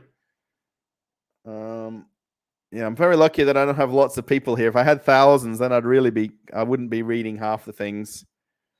What did Carnival give you for being on the poop cruise? Mate, Mark, they gave me nothing. That was a big thing at the time. There was a meeting with the CEO then at the time. He came on board. He now doesn't work for Carnival. He left. He came on board by a speedboat, essentially, as the ship came into Mobile. He walked around the ship.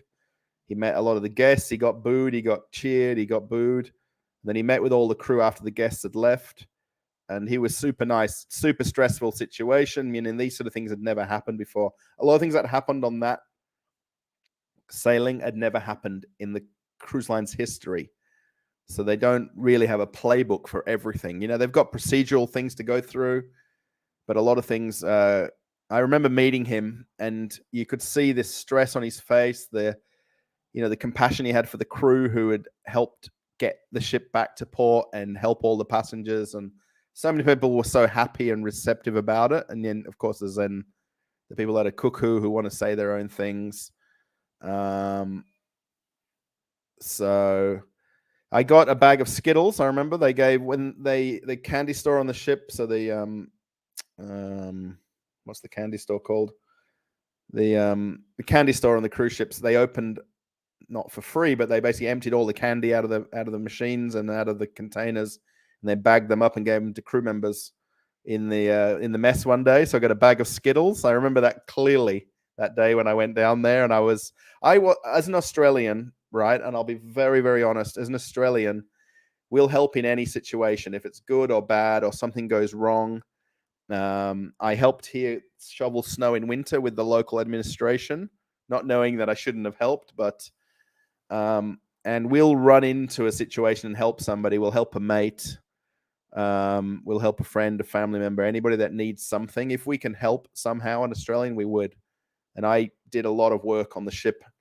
The shops, we weren't open. I worked in the shops, right? So we did help the hotel and the entertainment part of the ship to and dining room and galley and all this. And I mostly helped with the galley. And I was around the clock helping other crew members do what they needed to do in their job, because I didn't have to do my job, right? We were closed. That was it. We didn't have to do anything. But yeah, I remember that bag of Skittles because I didn't expect anything back from the cruise line. I was not like that. I know the cruise line's under a lot of pressure when these things happen, and they didn't know what to do for a lot of the situation. Yeah, it's yeah, got a bag of Skittles.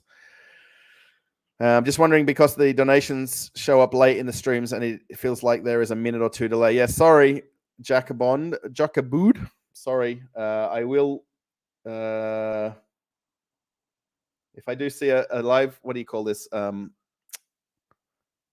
Donations or super chats come up, I will click the next one straight away. Oh, cherry on top. Thank you, Bearball. Yes, they bagged up all the stuff from Cherry on Top.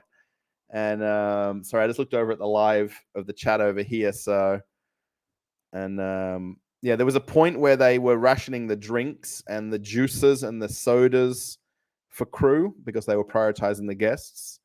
And I remember they had even the juice machine wasn't working because it was electric for the pump for the juice machine in the crew area.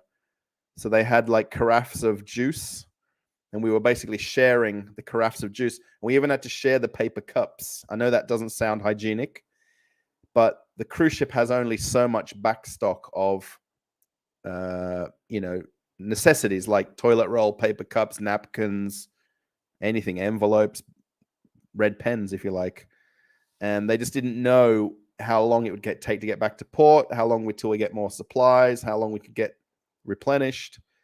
And, I wasn't concerned about sharing a paper cup with somebody. And I mean, it's a drink's a drink if you're thirsty, right? So, thanks. Yeah. Just wait. He will talk about this conversation here. Yes, I'm sorry. Thank you, Pirate and Jack. Yeah, I'm trying to catch up. I think if people don't ask questions, then I'll be at the bottom. I'll have to think of something. Apple Pay does have a workaround. Someone can obtain a bank card from China, Kazakhstan, Belarus with a brand that is accepted in Russia. People do this in South Korea with foreign bank cards. Yeah, I'm not too sure what. I mean, my friends that I know, I've never really asked them about what they're doing for this. My friend yesterday and his friend work for foreign companies, and he did mention that they've had to change their wage payment system because the card that they were getting paid onto stopped working in Russia. So they've had to basically change bank accounts. That's all, So yeah, Apple Pay is not supported in South Korea. Yeah, so I mean, I never had Apple Pay and all these set up on my phone. I've got Google Pay, and even in Australia, I had problems using it. So I just didn't use it all the time. I tried to kind of get used to using my phone to pay for things like at the supermarket, but sometimes it just didn't work. So I was still carrying my wallet and tapping my card for things. Supposedly SberBank supports Apple Pay with cards from Kazakhstan. Yeah, I wouldn't know how to get a Kazakhstan card. I had problems getting my own SberBank card here as a non-Russian. So, yeah, quite the mercenary. I think Oscar, maybe you're talking about me doing the cigarette thing. So, Yeah, Dan Seacos is an example of a Russian YouTuber that has an American YouTube channel. Yes. So I've watched a couple of I don't know if anyone watches um YouTube videos where people respond to other YouTube videos. So they do basically like a commentary of someone else's video, mostly mocking it or talking about the misinformation that they're giving. So I've watched a YouTuber that basically, I guess he doesn't like Dan Seacos and doesn't like the content that he produces and how he produces it and how he kind of talks in his videos. And he talks, Dan Seacos talks in a lot of his videos about America a lot and how he learned to speak English from watching American television, Australian American movies. And this guy that reacts to him in his videos thinks Dan Seacos is fake and he's not real, he's not genuine, and how he has an American YouTube channel in Russia. And the whole adorables thing that he uses is not real. And I mean, I can see it from both sides. Dan Seacos' channel, how he reacts and how the other guy reacts as well. I guess living in Russia and seeing him living in Russia and watching his videos, I can see what he sees while I'm here as well. So,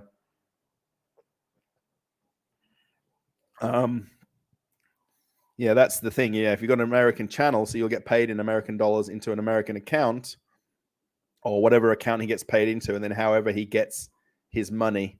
And I think for him, for Dan Seacos, he mentions that a lot about PayPal, I think, or, support me through different channels. So I guess he's trying to source money through other means. Yeah, maybe. Yeah, Real Moscow. Yeah, you should maybe get a Belarusian card to pay for your vidIQ. Yeah, I've just got the free version of vidIQ. I don't, after watching them do the live streams every Tuesday, Wednesday, I don't really. If anyone doesn't know, vidIQ is a YouTube channel that teaches you how to make a YouTube channel and does reviews of channels, gives you pointers and tips. And there's a payment system where you can pay extra for more information or more training and things like that. And pretty much all of these companies now, and even Canva, which people use to make the thumbnails and JPEG images, you can't do payment for that either. So many apps and programs that Russians had here have now been blocked for payment. So even my wife has the Spotify. So luckily, though, I pay her Spotify bill on my Australian bank card. So it's an Australian payment for it, not through Russia. So her Spotify still works and she's so happy. But the next person, they're upset. So, Gary's at the airport in Frankfurt. Be back in a few minutes, about to check into the first class. Of course you are. Checking into the first class lounge. Enjoy. Gary, send me a photo, please, of something at the airport, just to make me jealous. I was telling Gary, we've got friends back in Australia who we met in Bali. My wife met them, and they were just in America on holiday, and they flew back Singapore Airlines first class from America back to Australia.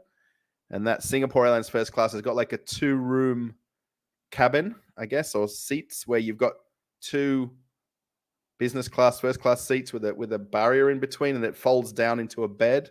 And you've got like a double bed that you sleep in. And they were posting photos like every 5 minutes on Facebook, like every step of every trip they took on the plane. Yeah. So, Buck Fizzard, catch you later if you're leaving or you've left. Sorry if I'm a bit behind on the chat. Pirate Craggy, a question. We have had 4 days in the UK and the Queen's Jubilee here. Has it been mentioned at all on any part of the world? Was impressed here to watch it on TV. Mate, we don't watch Russian television very much. My wife occasionally puts the news on and then occasionally calls me in to watch like a quick news story. I've seen a little bit of on the newspapers, on social media. On the Russian news that I watch, like Yandex News and all those different things, there's no coverage of it at all. So I'd imagine on TV there may be a brief few seconds showing maybe the parades and things like that. but not to the extent that you guys are celebrating it. And in Australian news online and TV, it's talking a lot about the Charles and Diana's kids, the Harry and Meghan and all these sort of things, and how they got sitting in the wrong row of the audience and things like that. So, yeah, is it possible to fly from Moscow to Australia with only one stop in Dubai? Most flights from Russia either go through Turkey or the UAE. Yes, it is possible. Oh, I guess you know that. Yeah, it is possible. Yeah, you can fly with Emirates. When I was at the airport doing the McDonald's video, I pointed out the flight to Dubai on the board. So yeah, you can fly to Europe with Turkish Airlines. That flies from my local airport here too, from Vnukovo. So if anybody wants to buy me a ticket to somewhere, I can go 15 minutes to the airport and get on that Turkish Airlines flight and to fly anywhere in Europe. And then to Australia would be Dubai, or with Doha with Qatar Airways, which I pretty much flown Qatar more than Emirates. I prefer Qatar Airways to Emirates personally. I don't like Dubai Airport as much. That's just a me thing, so I'm sorry. I guess I'm in economy, so I don't get the fancy lounges. Yeah, pretty much very little reference to it here of the Queen's Jubilee. I would imagine on TV it might have come up on a few seconds of a mention of it. Even American news doesn't tend to get a good run on television here. They may show some sort of major news event, like really major, but there's very little international news on the news channels that we watch. So yeah, it's about $1,000 to fly from Russia to Australia right now. Oh, that's not too bad for one-way tickets. Yeah, I know it was kind of crazy a few months ago, so maybe the prices have come down a little bit and kind of they did sort of level out a little bit. Oh boy, Russell, you said I had to look at YouTube for your cruise channel. First, I saw a cruise on fire. Yeah, so I'm not on that. That video is not mine, by the way, Missy Me. That was a friend's video that I've put on the channel. So that was the Carnival Freedom last week. Had a fire while it was in port in Grand Turk. Yeah, I've not. If you go back through the last sort of 10 or 20 videos, I was doing some cruise news videos. I was trying to do like a daily cruise news, but I kind of lost interest in it. There wasn't a lot of views from it. It wasn't doing as well as I thought it would. So I kind of jumped over to doing this channel. If I get back on the cruise ships, absolutely, I'll be back into doing cruise videos more. Not in the full celebration online, yeah. So, hi Russell, Johan here from South Africa again. Hope you're doing well. Yes, thank you. Doing good from South Africa. Nice, lekker. We have a lot of dried meats and cured meats here, which you guys have biltong in South Africa. And there's a lot of dried fish here too. There's a ton of dried fish that you can get, particularly if you want to drink with beer. But there's a lot of types of dried beef that you can eat in Russia. Oh, you worked on the Triumph. I thought you were a customer. No, I've worked on cruise ships for 20 years until the COVID lockdown. Now 2 years ago, that was my previous nearly 21 years I was on cruise ships, Mark. So yeah, I did my fair time on there. Did I have any reservations about going back to Russia when you knew some of the problems were sure to occur? No. I've been living here on and off for 9 years. I feel completely comfortable here, completely safe here. I've got a few good friends here now. I've got quite a few friends online that I can easily chat to, ask anything that I need to. I can phone call them and ask them something. You know what I mean? I like the fact that I've got that as a backup, kind of more than just my wife to ask a question to, you know? So, yeah, I don't have any worry about that. I mean, I think anybody, anywhere in the world, things can happen. I mean, if you look at America, for instance, and these school shootings and things like that, and the supermarket one up in New York, I mean, there's a lot of fear more of that maybe for people in America than there is for something else happening. I mean, I know what's happening across the border isn't nice, and even I watched an Australian guy that went over there to cover it for some media for his YouTube channel as an independent media, and he came home because he got frustrated with not being able to cover in Ukraine what's happening, because he was going out with the media representatives of the Ukrainian forces, I guess, and they were only letting him show certain things, or only showing him certain streets.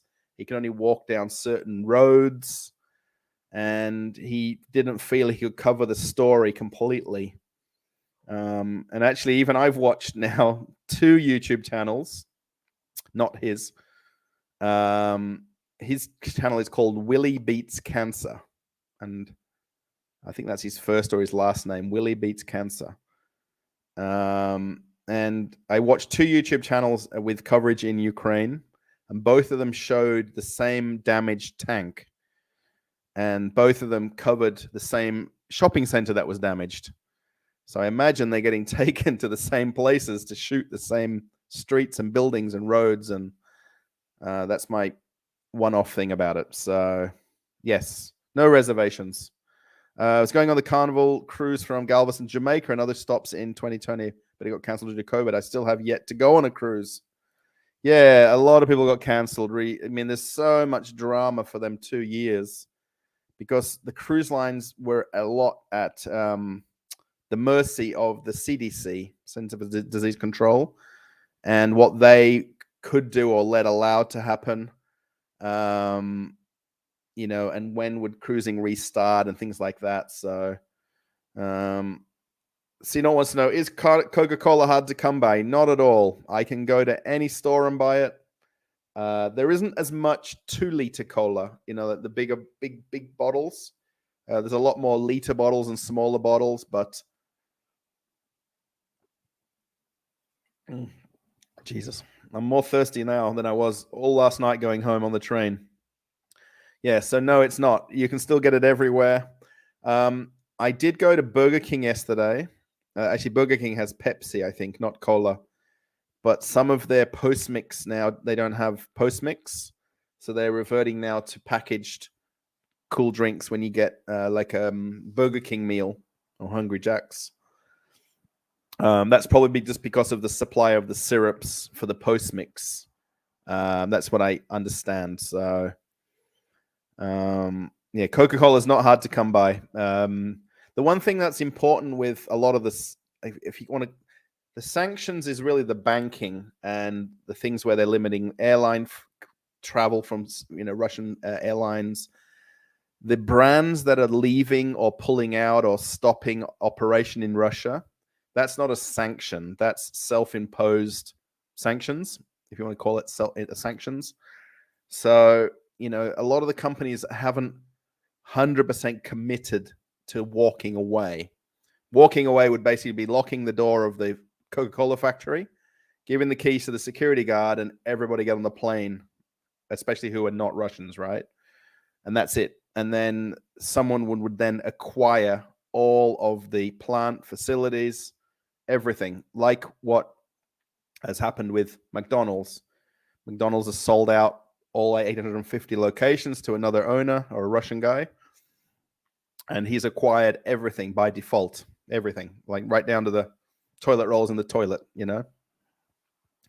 So, I mean, although Coca-Cola is not basically supporting Russia, so it's a bit hard to explain fully, but I can still get everything that's mentioned that's not available in Russia still. So,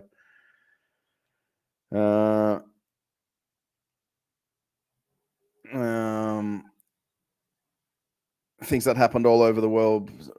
We have something in TV news, Telegram channels. Yeah.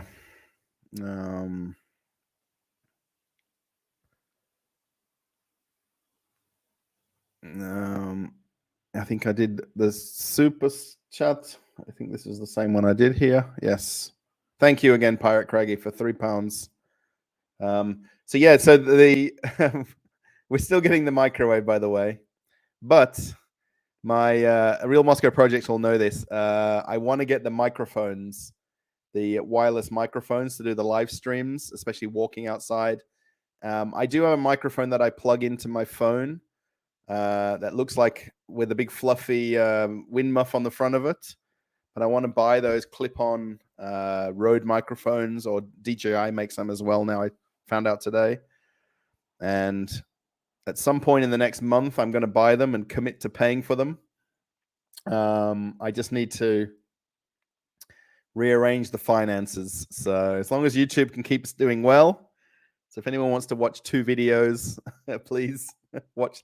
Or if anyone wants to share a video into some sort of a crazy social media group, that would be very nice as well. Do you learn Russian? Nelly, I don't.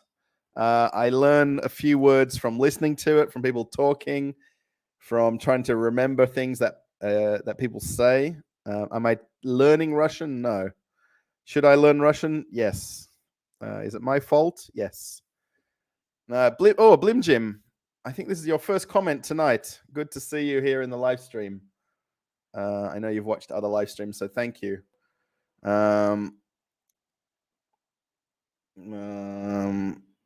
Oh, sorry. Canada should leave NATO. Yeah, that's another story. Like the whole thing going on right now, and this is the thing. Like from an Australian point of view, because Australia is essentially allies with America. So anything that happens, we kind of have to follow along. Maybe not everybody wants to do that, but we kind of have to, sort of thing. So hope to get back to cruising Carnival Vista in August and on the Miracle from San Francisco. Oh, nice. Yeah, you need to, and don't forget to put the videos on your channel too if you can, especially the cabin walkarounds.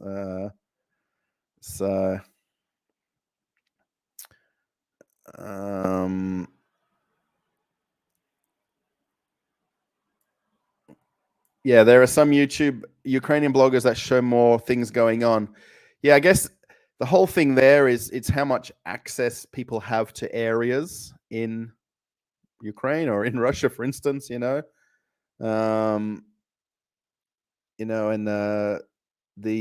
like this Australian guy that was part of this media, this independent media that he's created himself to be.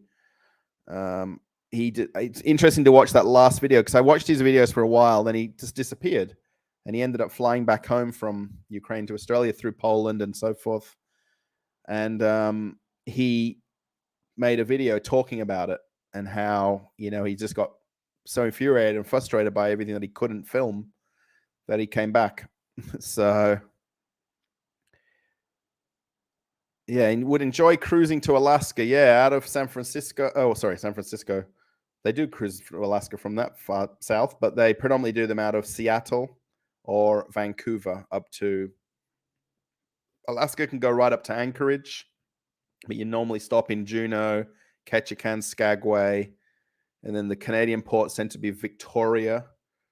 And there's another one in Canada where you do the stop on Vancouver Island. So yeah, it's beautiful, especially, of course, you're going in summertime. So I hope this light is not too bright. It looks brighter now than what it really is.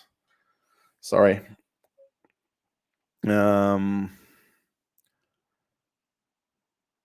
Is the airport McDonald's still open? Yes, it definitely is. I was actually, well, I know the airport ones are open. Yesterday when I went to my friend's house, the train station, Yaroslavl train station where I went from, is next door to Komsomolskaya, and the McDonald's is still open. They have zero plans of closing. Those 3 locations essentially can open for the next few years legally. Because they're at the airport and the train station, they're not considered Russia. It's kind of like a free zone, and it's outside of the rules or laws of Russia, however that's worded. And I saw a press release a few days ago about that. So they're definitely open. They're definitely trading. I didn't get McDonald's yesterday because I literally went through there because I came to Komsomolskaya metro station to go to the other train station. There's 3 train stations at one major intersection there. 2 on one side of the road and 1 on the other side. Kazansky railway station, Kazansky, I think it is. And then Yaroslavl is the one that I went from. And that McDonald's is exactly McDonald's. There's no fake this, fake that. It's different tomatoes, different sauces. It's not. It is exactly what it is. So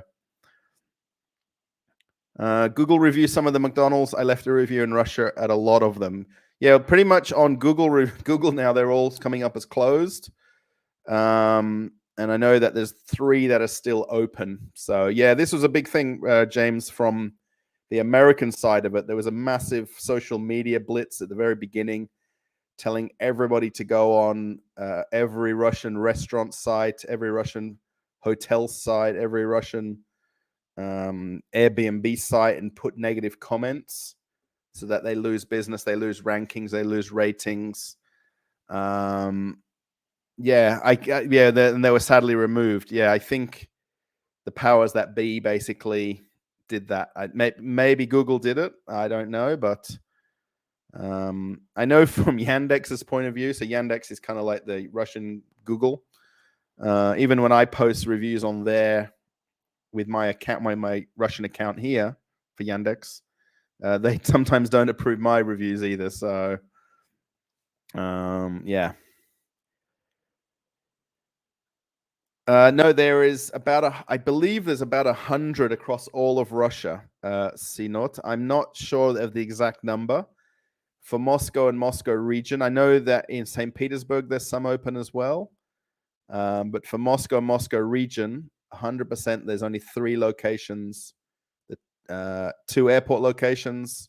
So I've been to Domodedovo Airport. That's the video that I made, and then I've done 2 videos at Komsomolskaya. One where I went there and actually had physically McDonald's and sat down. And the second one I did have. I went there the other day, last week. I went there and had McDonald's, but I didn't make any video because I was just in the area. So, yeah, they're definitely open, definitely trading. But yeah, next Sunday on the 12th is when the Pushkinskaya, I think. If you go on Google Maps, actually, let's pull this up because this might be interesting for somebody.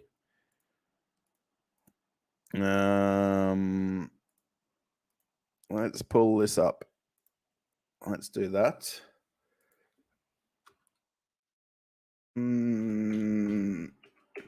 Now, my last search on here. So if whoever was from Murmansk, I was Googling where actually is Murmansk physically on the map. And I'll just zoom back here. So this might take a second. Oh, that's now Canada. But I was looking up Murmansk. That's weird. Yeah, Murmansk. That was my last search there.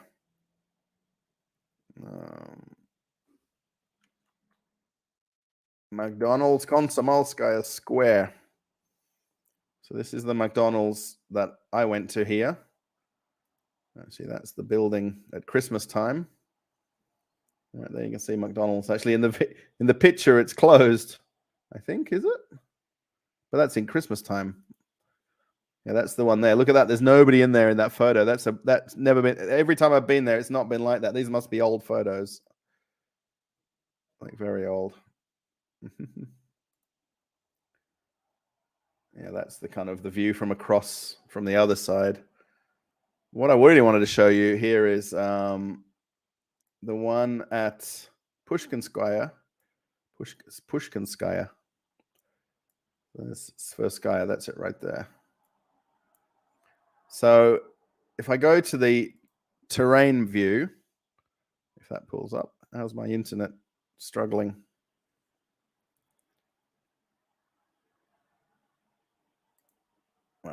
Well, that's Pushkinskaya Square here. That's Pushkinskaya Metro. And then this building right here, where it says Magazine Tabak. So there's a cigarette store right here. And then Cherubozhnaya, I don't know how to pronounce that properly. That's the Russian fast food place that I've been to. And this 29 here is the actual McDonald's. right there.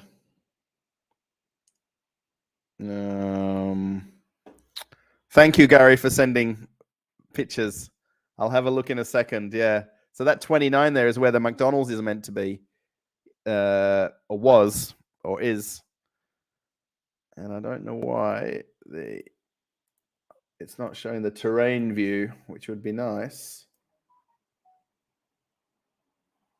Because it's showing the transit. It's showing that one.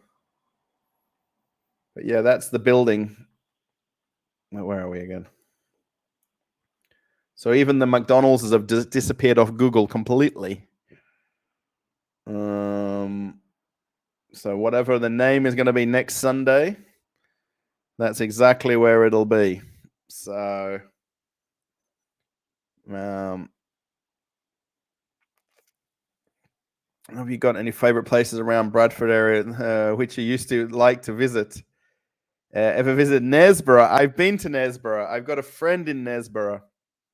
I've literally been back a lot of years ago. My last visit was probably more than at least 10 years ago. So I don't really remember too many places. My granddad is now passed away since, but in Dewsbury, I stayed with him. And going to Dewsbury Market was pretty much as I did. And to Cleckheaton, we went to some place that had roast dinner for lunch, or roast lunch, with my auntie. I went to Manchester to meet some friends and went to Trafford Centre. Our friends have a pub right in the centre of Manchester, the White Horse. I have a friend who worked on cruise ships. Her name is Sue. I don't know her last name, but Sue. She's from Knaresborough. I went to meet her. Castle Howard, I don't remember the name of, but I went to see her, and we probably just went out that day. This was a lot of years ago, but I do know Knaresborough well because of her. Yes, a McDonald's. Yes. So that was the one I was just showing the photos of. And then, so if you look at the last video that I made, there's the thumbnail is the girl sitting on the chair. That's the girl that I chatted to. And then the previous one, I'm holding the bag. That's the one I went to quite a lot of weeks ago. That's the same place. So I did 2 videos there. Yeah, I know there were Panda Express, McDonald's, Burger King, KFC. Yeah, they're all here. Everything is still here. Panda Express is still here. McDonald's. Oh, well, McDonald's is not here, sorry. Burger King is still open. KFC is open. Subway, Pizza Hut. Yeah, Domino's. That's also here as well. Yesterday, when I went with our friend to go buy food at the supermarket at the Superlenta, they had a Subway restaurant in the supermarket where we went. So, yeah, Panda Express I've actually seen. I've not eaten there, but there's a couple of different ones. There's one in Europiski Shopping Mall, kind of with the Chinese takeaway, where you get like the 2 foods or the 3 foods for whatever price it is for the dish. I love Panda Express in America, by the way. Yeah, there are business opportunities in Russia right now. There is. If you've got some money, mate, believe me, Jim, you'd need a ton of money, though. These, the joke of this, like with Renault getting sold for 1 ruble, you know what I mean? It's not the fact that you paid a ruble for it or a few cents. It's the ongoing debt, not debt, but how much expenses you've got now to pay every employee. So 60,000 employees is how many the guy that got McDonald's inherited. And he's then got to pay the wages for 60,000 people before a restaurant opens. He's got to make all them decisions. Yeah, there's 3 in. Yeah, there'll be probably quite a few. Actually, let's pull up. Oh, I think I just did that. Now the chat slowed down a little bit. Hopefully my. Okay, let's just switch off traffic. And we'll put transit on if that works. I think the map is going a bit slower than what I'd like, but yeah, you have to zoom back here. So I've got McDonald's here as a search, haven't I? So I've put McDonald's here. See locations. So these green ones are my favorite areas, and these hearts are areas that I want to go visit in Moscow. So you'll see here permanently closed, temporary closed, permanently closed, permanently closed. I don't think the others are even showing now, are they? So Domodedovo one is search this area. So the airport one, it says temporary closed, but it's still open. And then the Komsomolska, I mean, I was there yesterday, so it was open yesterday.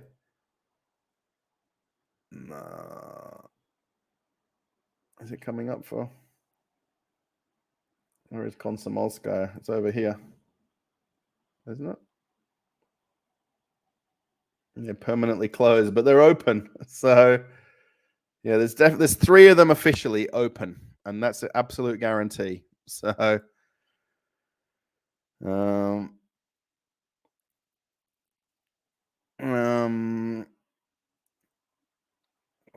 Nelly wants to know, did someone delete that message? I don't think so. What can you say about Russian women? I'm married to one, so only good things.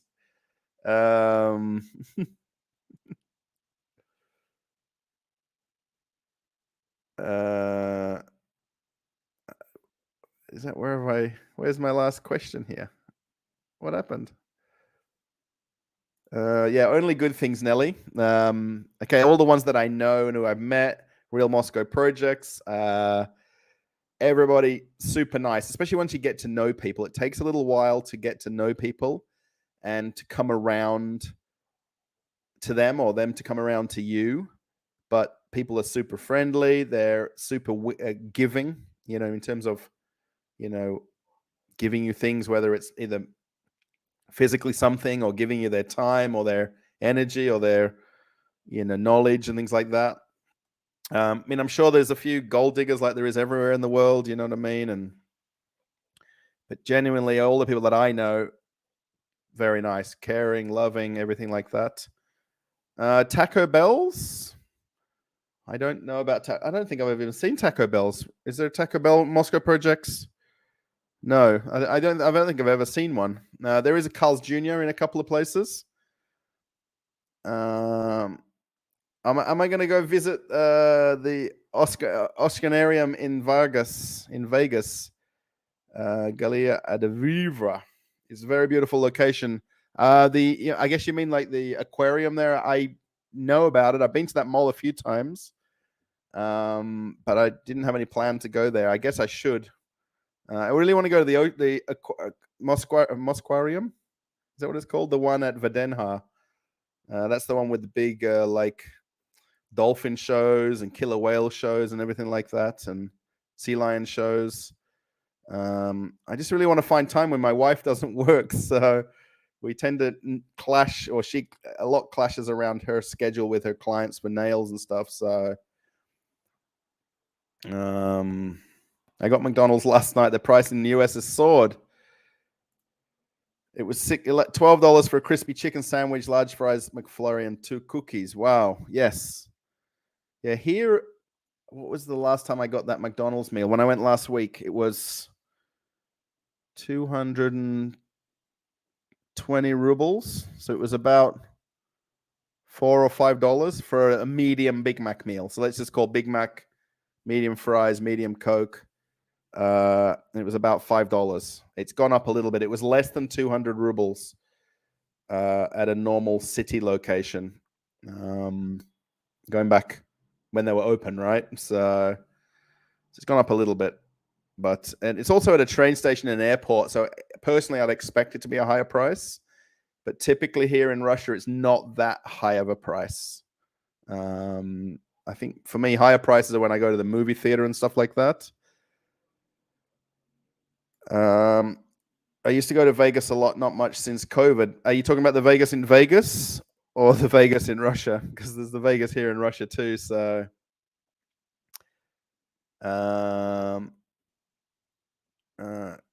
small part of Moscow. How big are the McDonald's drinks in Russia? Yeah, actually, the funny thing you say that, because I go to Burger King. We have one here, and Burger King has free refills. So I tend to just get the small. They don't have like them silly sizes, American sizes in Russia. You can get small, medium, large, but they're a smaller cup than they are in America. That super size in America they don't have here, which is just the silly size, right? So,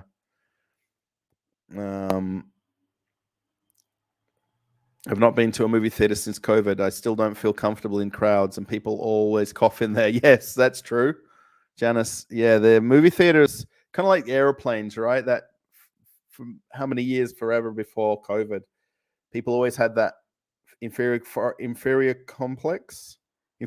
complex about flying on airplanes, and everyone's in a tin can or in a tube, like a Pringle can. Yeah, I guess. I mean, I know here for sure in Russia, there's pretty much COVID's disappeared out of the news. No mask policies anymore. Actually, it's a good way to kind of spot somebody that's a bit conscious about COVID, and they're the only people that you'll see wearing masks, even on public transport now. It's not required. And then you can sometimes spot the tourists by the ones that are wearing them as well. So when they're flown into Russia, they're wearing the mask, they fly back out again. Watering down the lawns. In Vegas, the government's taken all the grass away because of the costs of water and I guess the cost of the bills and stuff.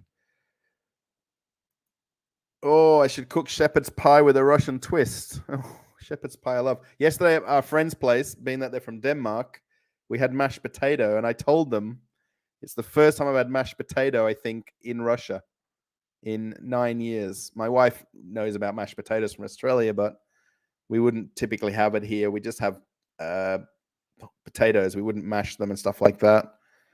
So yeah, that was kind of a first. Oh, Carl's Jr. is known as Hardee's in America. I didn't know that. I know Hardee's from the name, but yeah, there's a few Carl's Jr. in Moscow, mostly in the big food courts in the shopping centers. That's the only place you'll see them. Yeah,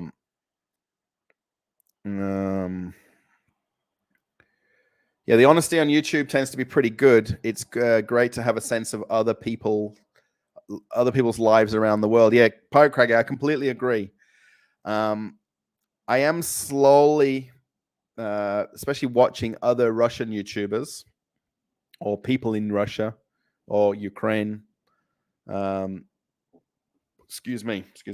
I'm slowly coming around more to, feeling that I like them or not, because where they're filming something in Moscow or in Kiev or Lviv and places like that, you can kind of associate with them more from seeing the areas behind them in the videos, particularly in Moscow, right, in Russia, where they film even regional areas. That's what it's like, and it's how they interpret it then and how they talk about it, and how you then feel about them saying things that you already know. You know what I mean? It's hard to kind of fake then. Even if you're faking it, you're very good then, So, yeah, I do like watching, channels myself where they're doing weekly uploads, not necessarily in Russia, but just completely other topics. And you can watch for a few minutes and know if you really like them or not, or you like the sound of their voice or how they feedback to you and how you interact with their videos. Carl's Jr. is much better than McDonald's. Yeah, I've not had the Carl's Jr. here in Russia, by the way. So, my friend's getting me to go now to Miratok or Fawa. I don't think that's how you pronounce it. Miratok is the meat supermarket here that we went to today, and they've got another like takeaway restaurant here, similar to that. So that's my next burger place I'm going to try. Oh, there's a Taco Bell in South Yorkshire. What? That's interesting. When we were at our friends yesterday, he was showing me a YouTube channel, and it was filmed in Sheffield. It was at the bus or the train station in Sheffield. I don't know where it was. And I explained about Sheffield being the Steel City and how the history of the city came about. Wow, that's bright. Why is that so bright? What's our timing? Okay, we'll go for 12 more minutes, by the way. So if anyone's chatting, roughly, let's call it 12 more minutes or so, depending on how many people chat and so on. So yeah, and I was explaining to these friends about Sheffield and the I was going to explain to them about the Full Monty but I think they would not get it and not get the reference of the movie. So, hello from Perth, Australia. Hope you're well. I'm doing very well. Yes, I watched the Dockers win today. I watched the live stream of the Fox 504 channel. That's how I had to find it, because this dodgy Russian website that I use through a VPN that's got all the sport live. It has all of every AFL match on there. And I watched the Dockers match, and then at the end, on Fox, it goes over to like Bounce, the one with Andrew Gaze in it as one of the hosts. So I watched like the first half an hour of that next show as well. So yeah, that was my day today watching. It's weird watching it early in the morning here because of the 5-hour time difference. So you can kind of watch a football game and then still go out for the rest of the day, and you've not lost any time in your day doing that. So, the McDonald's menu appears to be very different from the USA. Yeah, I mean, okay, all the classic kind of cheeseburger, big and tasty, Big Mac meals are all the same. And then there's a few kind of specialty ones. Sorry, I'm just going to open this for a second.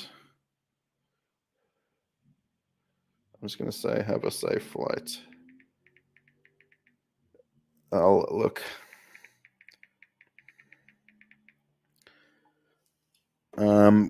Someone's just sending me some messages. Gary, if you're still here, he's just sending some messages from the airport. So, NASCAR race about to start. Oh, that I can put on. I won't put it on now, but I can watch NASCAR as well. Do you know the famous joke about NASCAR? How did they get the name NASCAR in America? So it's obviously an acronym, James, right? So the funny joke is there was two guys on a porch in South Carolina, and they were sitting on their porch on the main road, and their car goes flying by like a few hundred miles an hour, and the guys are like, "Wow, that's a NASCAR," and that's how NASCAR got named. So I think only Americans will get that joke. I'm sorry. Oh, hi from Huddersfield. Someone else is from Huddersfield here. What's going on with everyone from Yorkshire on the channel? My gosh. Maybe you know my relatives. You'll have to look them up in the phone book. See if there's any Otways in the phone book in West Yorkshire there. Actually, my cousin, his name's Paul Otway, so I'm Russell Otway, not to be honest about my name. And Paul Otway is my cousin. And technically, he's actually had girls as children, and they're going to be renamed when they get married, right? So he and I were the last two Otways in our entire family who can pass the Otway name on. So obviously he had girls, and if my wife and I have children, and if we don't have a boy, the Otway name is finished at me. So no pressure, of course. Yeah,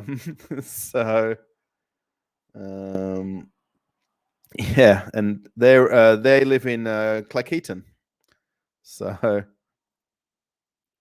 $8.90 is not a supersize. Another burger chain, Wendy's, has a 1,200 milliliter soft drink, and one local convenience store has a 1.5 liter soft drink. That's insane. Those big gulps, those huge ones that you get at the gas stations in America, the big gulp cups, they're just getting out of hand. They're like the big. I call them chugga mugs. I'm not sure the name. Oh, mashing potatoes is against God's plan. Yeah, we had yesterday mashed potatoes and lamb chops, and also some sausages. Now, we had a huge debate. We had Ukrainian sausages. Now, I'm not going to bring this as part of the channel and everything, but when we went to the butcher's to pick up the meat, because we had to go pick it up before we came home to barbecue it, and they were Ukrainian sausages, and we kind of had a bit of a disagreement with all of us, arguing about it, and should they rename the sausages like they've done in all the countries, renaming everything, removed all the vodka from the shelves, and it's just basically the way that they make the sausages. They're still sausages. But that was our mealtime conversation with everybody around the table, because we were kind of I was asking what type they were, what variety they were of sausage. So, yeah, but I love mashed potatoes. Sorry, Pirate Craggy. And nonetheless, tatties, chipped, boiled, fried, whatever, are lovely. Yes, katochkas. Actually, this week coming when we're staying at our friend's dacha here, that'll be a big thing. Pretty much every lunch or dinner, we'll have pretty much boiled potatoes, just basically boiled on the pot, drain the water away, and then boiled potatoes. That'll be pretty much every day. Katochkas. Yeah, baked potato I'd love. Yeah, the Koshka Katochka, this baked potato cafe here. I mean, that should be, I know in England you've got baked potatoes as well, right? The jacket potatoes, the proper crispy skin one where you like crunch it at the end. That's what they don't have here. They've got the baked potatoes, but they don't do the very crispy skin, which is a bit of a shame. Yeah, crispy skin are good. Wow, 1.5 liters, 176 grams of sugar. That's insane. Yeah, these 600 ml Coke. Oh, I can't see it because it's not bright enough. Oh, and it's in Russian, so I really can't read it. But it's got a lot of. Oh, that's a bit bright. But I think these have got like 40 grams of Coke. I think of sugar. I think in them. I'm the one that was asking about doing a review on Russian trains. Have you changed your mind about doing that? Planning on going from Chicago to San Francisco 3-day trip? Mark, I haven't. No, I just haven't sort of. Most of the trains that I catch here are just the suburban trains. So not kind of overnight trains or long distance trains. They call them long distance trains here. So most of the ones that I catch are only for half an hour or an hour, or that's about it really. An hour and a half maybe if we go further out of Moscow region. So, I mean, I know there's a ton of content on YouTube that you can watch. I mean, even I was watching the ones on the Trans-Siberian because Dimmer from Russia channel, he and I were still talking about it, about could we go and do that trip? Could we do it kind of on a budget? Because obviously you've got to start or end at one end of the country. So it's a matter of the cost of the flights to either fly to Vladivostok on the east coast of Russia and then train back, or train one way and then fly back, So, yeah, I mean, suburban trains, I mean, it's quite easy to do, but the long distance trains, I mean, I don't go on. So,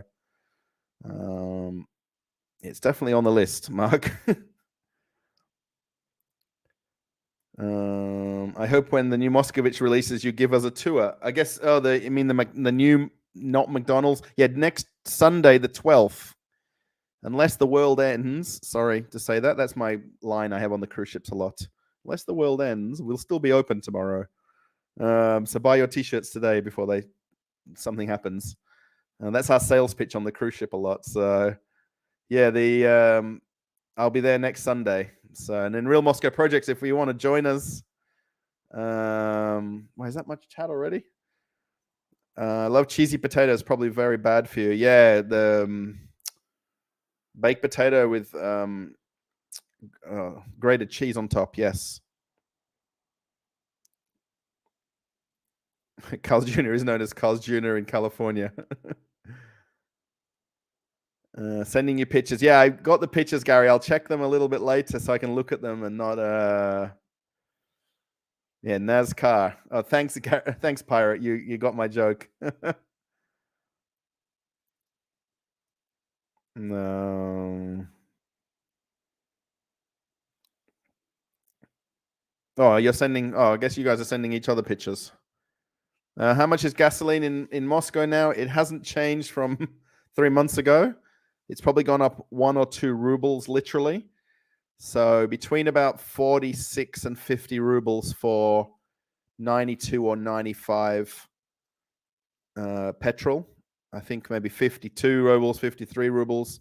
So if you round it off to 50 rubles for a liter, that's probably your easiest. Yeah, catch you later, Gary. If you've gone or you're going, enjoy your trip. Have a safe flight. Enjoy the perks of going on the pointy end of the plane, by the way. So I'm very jealous.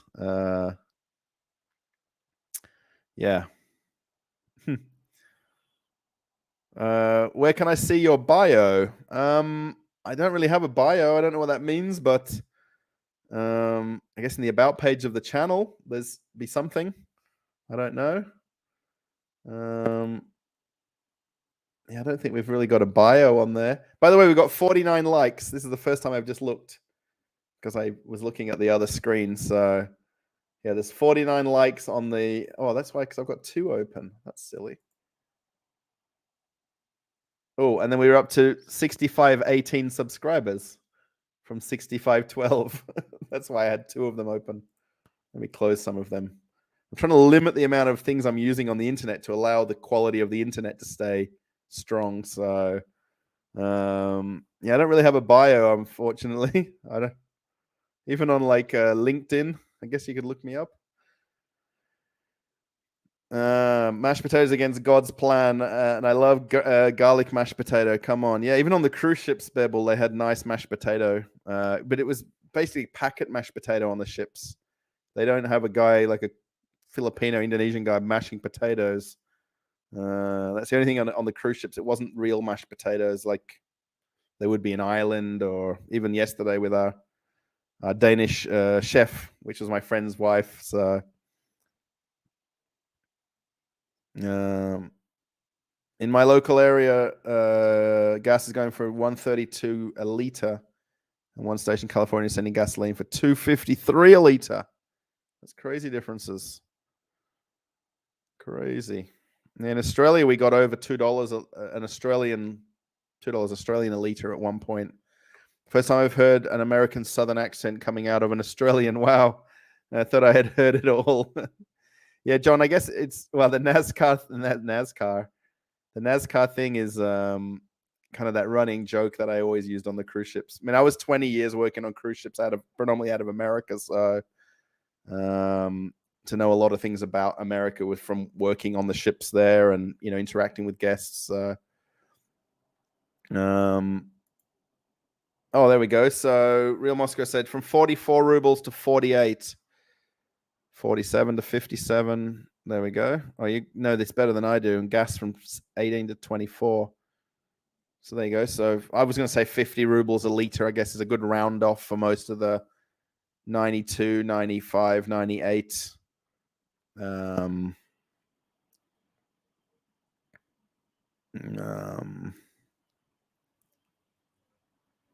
Wow, Mensadino,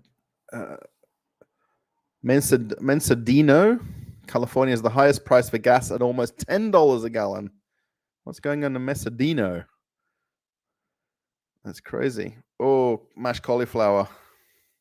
Oh, I love cauliflower cheese. I know that's just cauliflower with cheese on top and then baked in the oven, but they did that on the cruise ship in the crew mess, and it was fantastic. I could eat non-stop of it.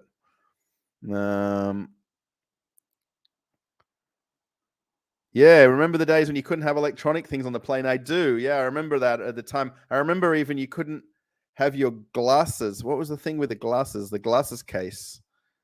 Yeah, there was a thing about not being able to take your laptop with you at one point. And there was a thing about the batteries for a little while as well. I think the batteries were exploding in phones. Yeah, that wasn't too long ago, was it? Did they use real sugar in the Coca-Cola in Russia? Yes. Yeah, this was the one thing that we talked about yesterday about the high fructose corn syrup. We were talking about this with the Coca-Cola. That's the big difference with cola in America. It's just not the same taste. Absolutely, clearly isn't. Yeah, that there's sugar, not a syrup, right? Yeah. Davlekanova. Oh, hello from Davlekanova. Здравствуйте. Oh, nice. Somebody from Davlekanova here. So I wonder if this is one of my relatives or my wife's relatives or somebody who's watching. Yeah, greetings from Moscow region. I'm in a Prelivka, by the way. So that's southwest Narofominsk district in Moscow region, close to Vnukovo airport. Actually, you can fly from Vnukovo to Ufa, and then we went to Davlekanova. If anyone wants to see some of the very early videos on the channel, we were there. I did a little tour there as well. So,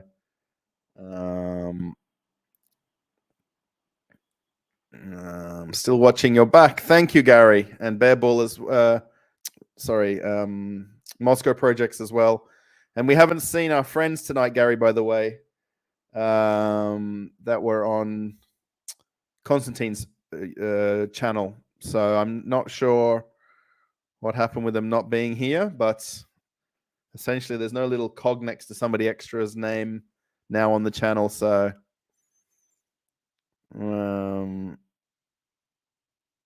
McDonald's had spaghetti and pizza once. Yeah.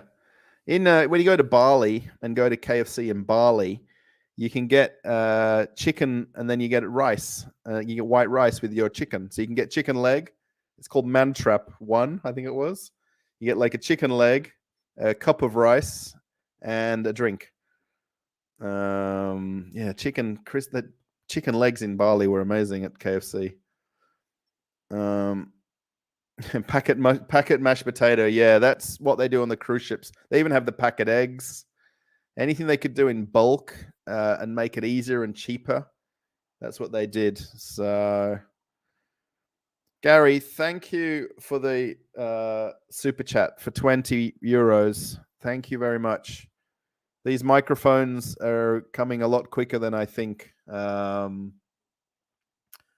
Yeah, that's the plan, is to get the microphones, this DJI or Rode ones, and then the same as Real Moscow Project. She's got the DJI Osmo 2 Pocket 2. That's what I really want. I want both of them, but it's a matter of just budgeting around them. So, thank you, Gary. Thank you again. Enjoy your trip if you've gone or you're still here. Do you still drink tea British style or have been converted to enjoy it as true Muscovites do? I think you're meaning like with tea leaves. I don't drink really a lot of tea. My wife drinks it religiously every day. She basically has the teapot and puts the tea leaves in and then pours the water into the tea leaves. She occasionally has teabag tea, but that's mostly like the Lipton ones, which are not really as nice, but she buys them because they're all different flavored ones. She is a tea drinker around the clock. I think that's pretty much all Russians. It's part of. She also has a lot of coffee as well. So, actually, if I look on the kitchen now by the sink, it's not in the shop, but there's actually the tea pot just sitting over there. So, sorry if the light's gone a bit crazy. What do you think about the Cool Cola and other Russian Coke ripoffs? My friend told me it's disgusting. I don't think it existed before the company left Russia. I haven't tasted it yet. Literally, Real Moscow Projects will maybe will mention about it because her partner had some today, but I'm yet to taste it. I want to buy just the small bottle of it just to get my fix over with. There's Cool Cola, and then there's the Fanta one. I don't know. Then there's a Sprite one. There's the three different ones. There's suddenly quite a few different colas that are appearing and Fantas and Sprites that are appearing. I had one yesterday that was a local version that wasn't very. It was actually very nice. It was like a cola, but it had a pine cone like added to it. So it was cola with pine cone. Mendocino. Oh, that's the name of the place. Mendocino. Very remote, and you have to drive 8. And if you drive 8 miles, gas is $6 a gallon. Well, that's a big difference, isn't it? So, thank you, Gary, for the super chat. My husband tasted the new cola and said it is just like Pepsi. I think it's a matter of taste. Yeah, I'm not a Pepsi drinker at all. Pretty much only because of Burger King I have Pepsi. I would rarely buy Pepsi. I think even this 9 months I've been here now, I haven't bought Pepsi in a bottle for the house, or Miranda is the orange one for them. So, Oh, what's going on here? You can't get. Oh, your Mexican Coca-Cola. Yes, I know that very well. You can get what they call Mexican Coca-Cola or Mexican Fanta. And I had it in Vancouver. Yeah, the Mexican Coca-Cola, and you're talking about the Fanta, it has real cane sugar in it. And the glass bottle Coca-Cola. So when I was on the cruise ships going to Progresso, I'd go to the OXXO, the XOXO, like 7-Eleven style shop, and buy the bottle Coca-Cola, like for dirt nothing. And then you actually get money back. You pay a deposit for the bottles, and if you bring them back, you get money back for the return of the bottles. So it was really weird. They showed me, I'd carry them off the ship in the next week. And the security looked at me funny, like, what are you doing? You're not allowed to take things off the ship, but it's empty cola bottles. But I'd get a few pesos back for returning them. So, yeah, the Coca-Cola in Mexico is very different taste. And I agree with you. You can just, especially in the glass bottle and cold out of the fridge. Yeah, thank you, John. I'm glad you enjoyed the live stream. Yeah, Sundays or Saturdays is the regular weekend live stream. And then during the week, one of these days, I'll do one from the dacha from our country house we're going to tomorrow. So enjoy that when we do it. I don't know if our friends will be in it, but I will be. So, yeah, stay safe. Have a good flight. I got to go in going to run some errands. Yeah, I think I'll get off too soon as well. I keep saying it, but we're still here. So, thanks, Russell. I enjoyed it. Yes, Stella. Have a nice day. Do svidania. All right. Good night. Spokojna noc, because it's nighttime now. So, the International McDonald's in Chicago has all the food from all around the world, which is served daily. That's interesting. International McDonald's. Yeah, there's like I can't remember what the last ones were because I just get a Big Mac when I go there. I think they even had like an Italian burger or something. Was the last like new menu at McDonald's here. Gary wants to know what happened to the microwave. That's still pending. My wife hasn't asked about the microwave for a few days, so she got some perfume today. She ordered perfume, and a friend brought it to her at work. So she's kind of gone off the microwave for a few days because she got a new bottle of perfume today. So she was very lucky. Well, I'll have to look. I want to look at your pictures. I'll have to look later, Gary. Take some in the duty-free shop if you can. If you see any nice bottles of alcohol in the duty-free stores, that's what I really like to see is the photos of the duty-free shops. So, Gary, yes, the microwave is still going on. But while my wife's not asking about it, we don't have to go and buy one. It's not the problem about paying and buying the microwave. That's the money sort of secured for that. It's just going to get it and bringing it home is the problem because it's without a car. We've always just got to have a bit of a backup plan. Like even tomorrow to go meet our friends, like we've got our bag we've got to carry with our clothes for the week. And then I wanted to take my laptop and microphone with me. So I'm going to have to carry my laptop bag, which I never take out in Moscow anywhere. So, I remember Pinky, Pinky's up. Pinky's up. I guess that's when you're drinking tea, right? Is that what you're talking about? When you drink tea? Got to have your pinky up. Pirate, you guys remember the microwave? Yes. And usage review. Yeah, don't worry, Pirate. I've not forgotten. It's still I really want my wife, not about the microwave thing, but I wanted to get a new chair for her salon for her clients. So when the client comes to get their nails done, she has a few male clients, by the way. The guys come in there and get their nails done. Russians do that, men do especially. But I wanted to get a new client chair. When we were in Australia, we had this really nice IKEA fancy chair for the client to sit in. And she's got she kind of acquired the salon off somebody else. So she kind of got the old furniture.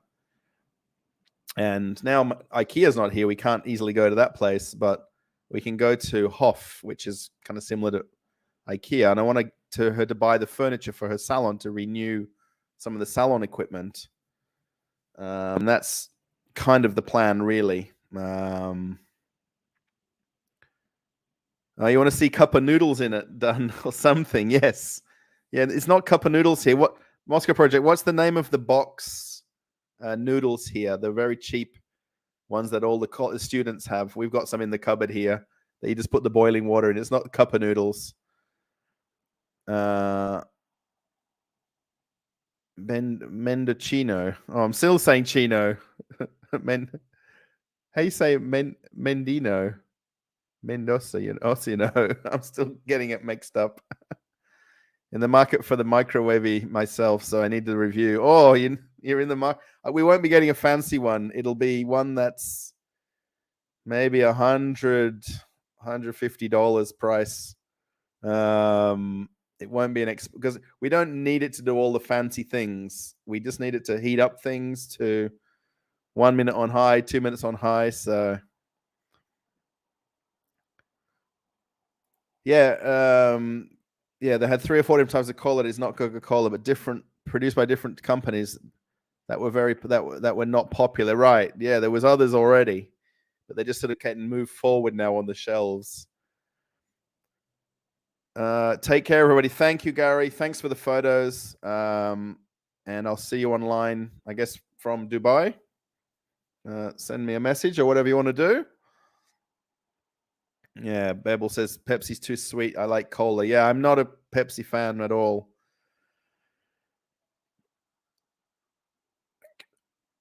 Pirate, take care. Ask Russell to send you the pictures or give me on WhatsApp or message. Yes. So Pirate, I'm Gary, sir, and 250 and get a coffee. Yeah. I don't know, Pirate Craig, if you want to add me on Telegram or WhatsApp, I don't know how we can contact each other. In the description of the video afterwards, my contact details are there. If you want to somehow message me, Pirate Craggy, I can send you Gary's photos here on WhatsApp if you have WhatsApp. So, all right, everybody. Did I miss Pirate Craggy's $4 super sticker? I hope I didn't.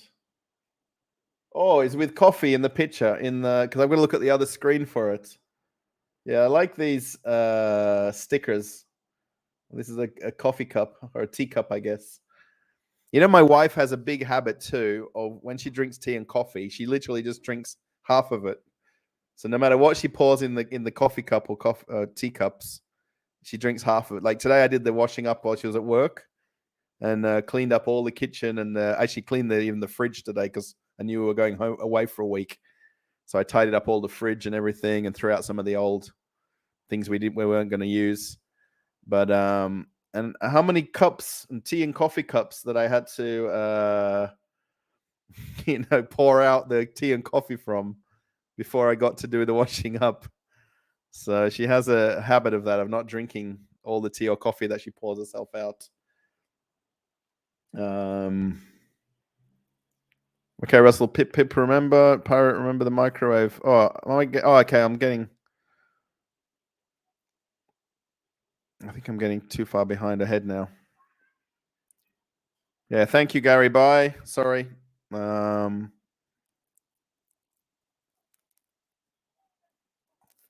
figured that out. Neither on Telly or WhatsApp currently. Oh, okay. An issue for tomorrow. I'll figure out. Telegram. It's an app basically similar to WhatsApp. Telegram. Yeah, I've only got a few contacts on Telegram. Pretty much just Russian people that I've got contacts on Telegram, and my mum and dad. Because with Facebook not working, I have to use a VPN to get through Facebook Messenger. So using Telegram, everything works no matter what. So an issue for tomorrow. Yeah, it's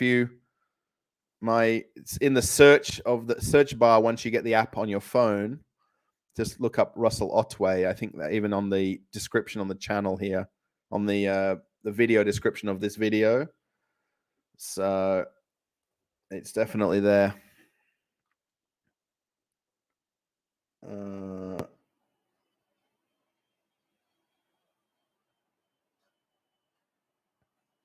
Yeah,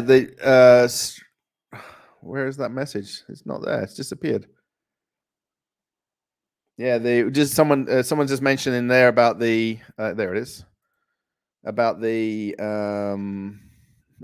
we even have some fake Sprite, and also Sprite still didn't went away. Yeah, you can get Sprite everywhere here. I think most people don't drink Sprite. That's why it's still commonly bought. Even in the store downstairs from me, there's less Coca-Cola big bottles, the 2 liter ones. It's now only 900 ml bottles of Coke, or the small ones. But Sprite in 2 liter bottles is like in abundance. Yeah, cool beans. Okay, Russell, have a good one. Take care. Yes, everybody, I think I'll get off myself because we're at 2 hours 50. That's about half an hour more than I wanted to go for. We really have a lot of soda that copied popular drinks. Yeah, the soda aisle here doesn't lack choices. There is a ton of original Russian brands in the supermarkets. Yeah, there's not a lack of brands or types of sodas that you can buy. A lot more healthier versions of the sodas too. So a lot more natural flavors, if you want to call it that, in the sodas. Not so much the, just carbonated, sugary drinks. So a dream of microwaves. And unboxings. Yeah. Have you ever watched Pirate Craggy, the channel Unbox Therapy? That was the original guy, the OG of unboxing channels. He's a Canadian guy that does unboxings. I've not seen if he's still on YouTube recently. I've not seen any videos pop up from him, but he was the guy that started unboxing videos. Unbox Therapy. So you need to look that guy up. No, there's tons of messages coming. Oh, this is from Gary. Oh my gosh. Oh, the cigars, Gary. Wow. I'll have a look at these in a while. Sorry. Okay, everybody. I'm going to say thank you for watching the live stream. Thank you for the super chats, super stickers. Thank you, Pirate Craggy, Bear Bull,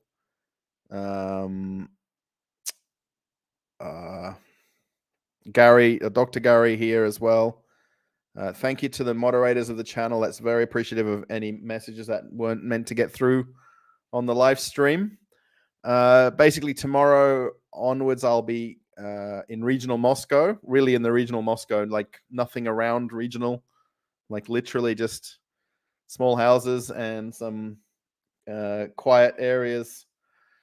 It won't be anything like where I am right now. So much quieter. Going to bed earlier too. We won't have the TV. I'm sure they've got a TV there, but they just don't use it, or it doesn't pick up reception. So it'll be going to bed, sitting outside, chatting on the little balcony there, little patio, and going to bed early and, waking up early. So, yeah. See you all next time. Kisses from Moscow. Thank you. Yes, we know each other well, so we have a good understanding. Thank you, Pirate Craggy, Bearbull, all the usual suspects, as Constantine says, that are here. You're all very gracious to come in and watch the live streams with me and make it successful. So, yeah. If anybody wants to post any comments or thumbs ups on the video after it goes onto the channel, you're more than welcome to do that. Again, I do like to respond to as many comments as possible, and I see that Real Moscow Projects replies to a lot of the comments, probably defending a lot of the good and bad comments as well. So thank you for all that you do in the comments of other videos that you watch. So yeah.